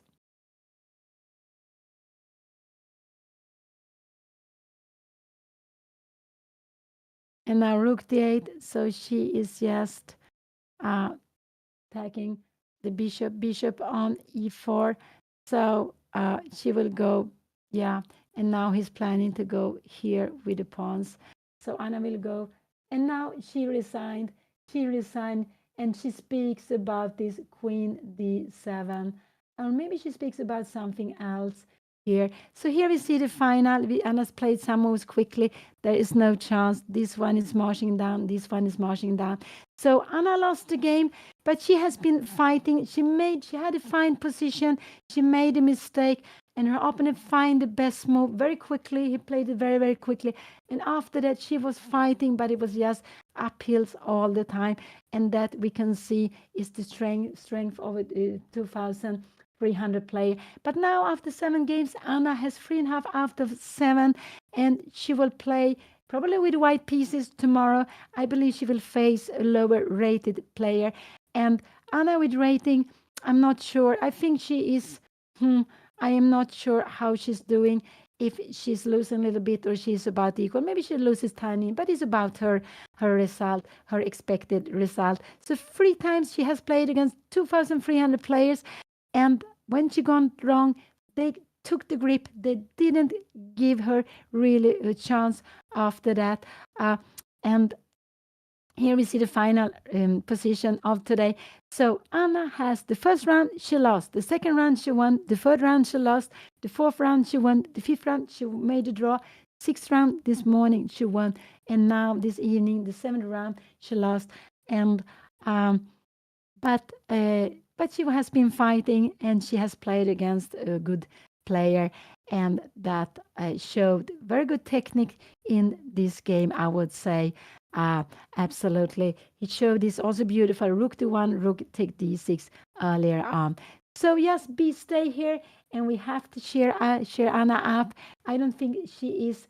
Maybe she's a little bit sad that she played this queen d7, but it has been a long day. 2 games to playing one day. Oh, that is. I don't want to think about it. That is so tough. And she will be with you at any moment. So just stay here a little bit longer. And this is Reykjavik Open, this beautiful open tournament with more than 400 players. Anna is seated 159. She played, I don't know actually what number her opponent was, but he seated much, much higher. And she will be with you at any moment. And so there are still more 2 games to go. There will 1 game tomorrow. They will play at 3 o'clock p.m. local time, I believe, local time, Icelandic time. It will be 5 o'clock p.m. Central European time. And so she will be back tomorrow. But wait, she will be with you at any moment. And then she will tell you about her thoughts. And I think she will tell you about Queen G4 when it came, that this was something she had missed. And but chess is like that. It's for learning, and we saw her opponent playing well today with control, taking a grip of the position, and he stayed in control the whole game. So I expect Anna to be white tomorrow. I expect her to be white tomorrow. I also expect Anna to play a lower rated player, but I don't know that if it will be like that. This is only what I'm guessing, and this is actually what I am just guessing. So there will be one more game tomorrow, and then another one, 9 rounds, and we will see. Anna will be with you at any moment.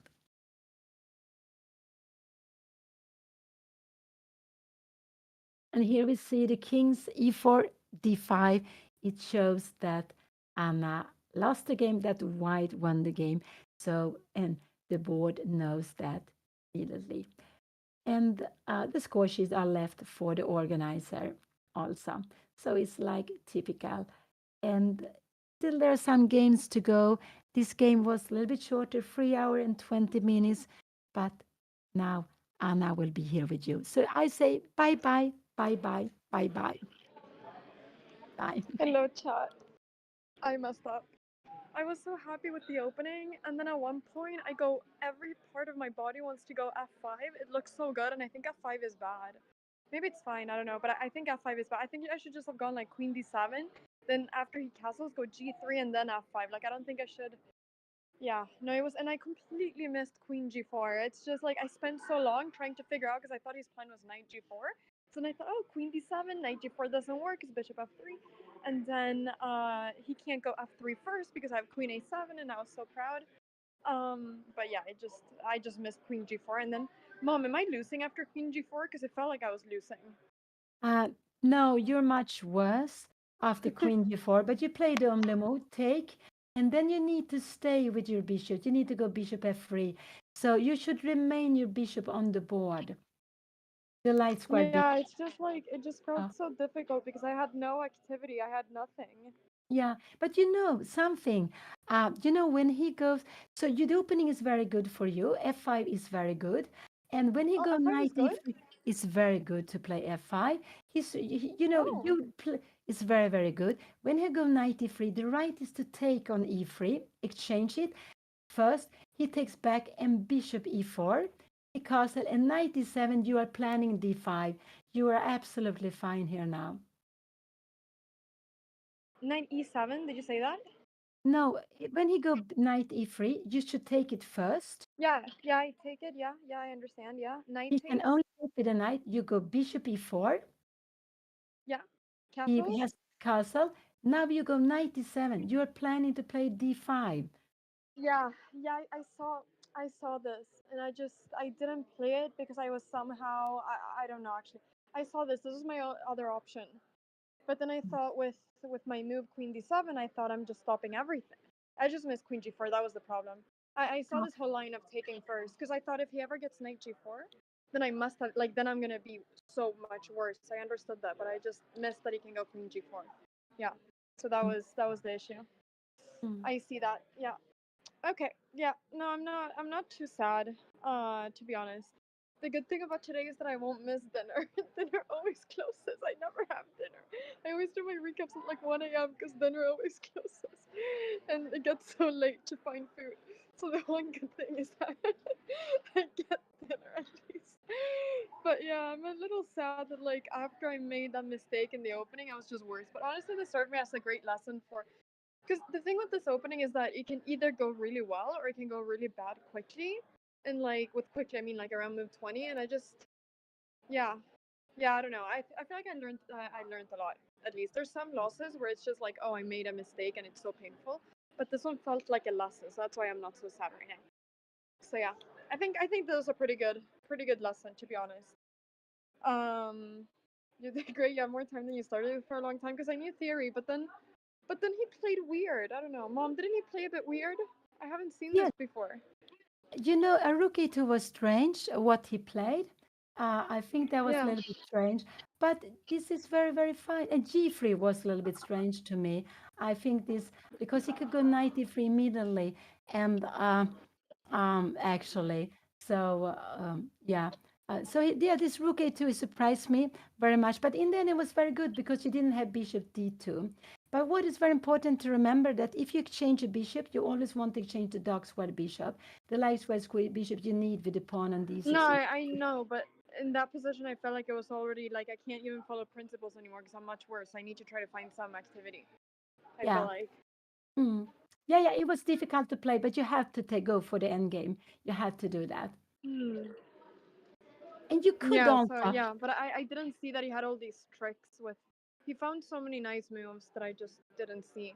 Yeah. yeah, but I think, when he go check, you should go bishop f8 and you play with rook in different color bishop with Yeah, two I pawns know. less. I thought about that, but I just thought that I was just losing. But yeah, I guess I But should go for that. yeah, it's also lost, but you can still keep on playing. That's the best chance. Hmm. Yeah. Yeah. Yeah. No, this was just like kind of sad, like yeah. No, not sad, but it was just a long loss. I feel like, but I mean, I learned the lesson, and he was really nice. He asked me if I wanted to analyze, but I need to get my dinner because otherwise they will close. And the people in the restaurant, they know me because I'm always the last games. I always come too late, and they're like, it's closed again. And I'm like, I'm sorry, my games are so late. There was this one time when I went to the restaurant, and then like I saw people were eating from the buffet, and I asked, like, can I get some buffet as well? Because like it's there, and they said no, it's closed. But I said, but there's people with plates picking up food. Can I not just get a plate and eat the food? And they were like, no, it's closed. And then I kept going, and then at the end they let me have one plate of food. was just the saddest thing. But then they finally let me. So I was sitting there with my one plate of all the leftovers. But it was nice that at the end I was able to get some food. But anyways, the point is that it's food time. But okay, I'll try to finish the tournament strong. I really just want to get like one good result against the higher rated, so I'll try to finish the tournament strong. But yeah, thank you so much everybody for watching. I'm sorry that I don't know that I lost. But yeah, tomorrow we go again. 4 p.m. tomorrow, so it's a bit of a more chill day. Later round, aka 6 p.m. CT, 4 p.m. Iceland time. Yeah, thank you so much. Thank you so much for watching, everybody. Thank you so much for the support. And thank you, Mom, for commentating. And today, I am not going to forget, I am sending over a raid. And I am sending over a raid to an amazing person. And that amazing person is going to be, let's see, who do I send the raid to? Who do I send the raid to? Okay, actually, I see here that we have Ginger GM. He's playing the tournament as well. So I'm just going to raid him because he's also here playing the tournament. Raid. Okay. Oh, wait. What is his username? Wait. Oh no, I'm so slow. Why am I so bad at rating? Oh. I'm so bad at rating. Okay. Okay.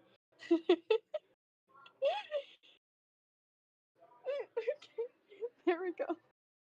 Okay, there we go. Bye bye, everybody. Take care.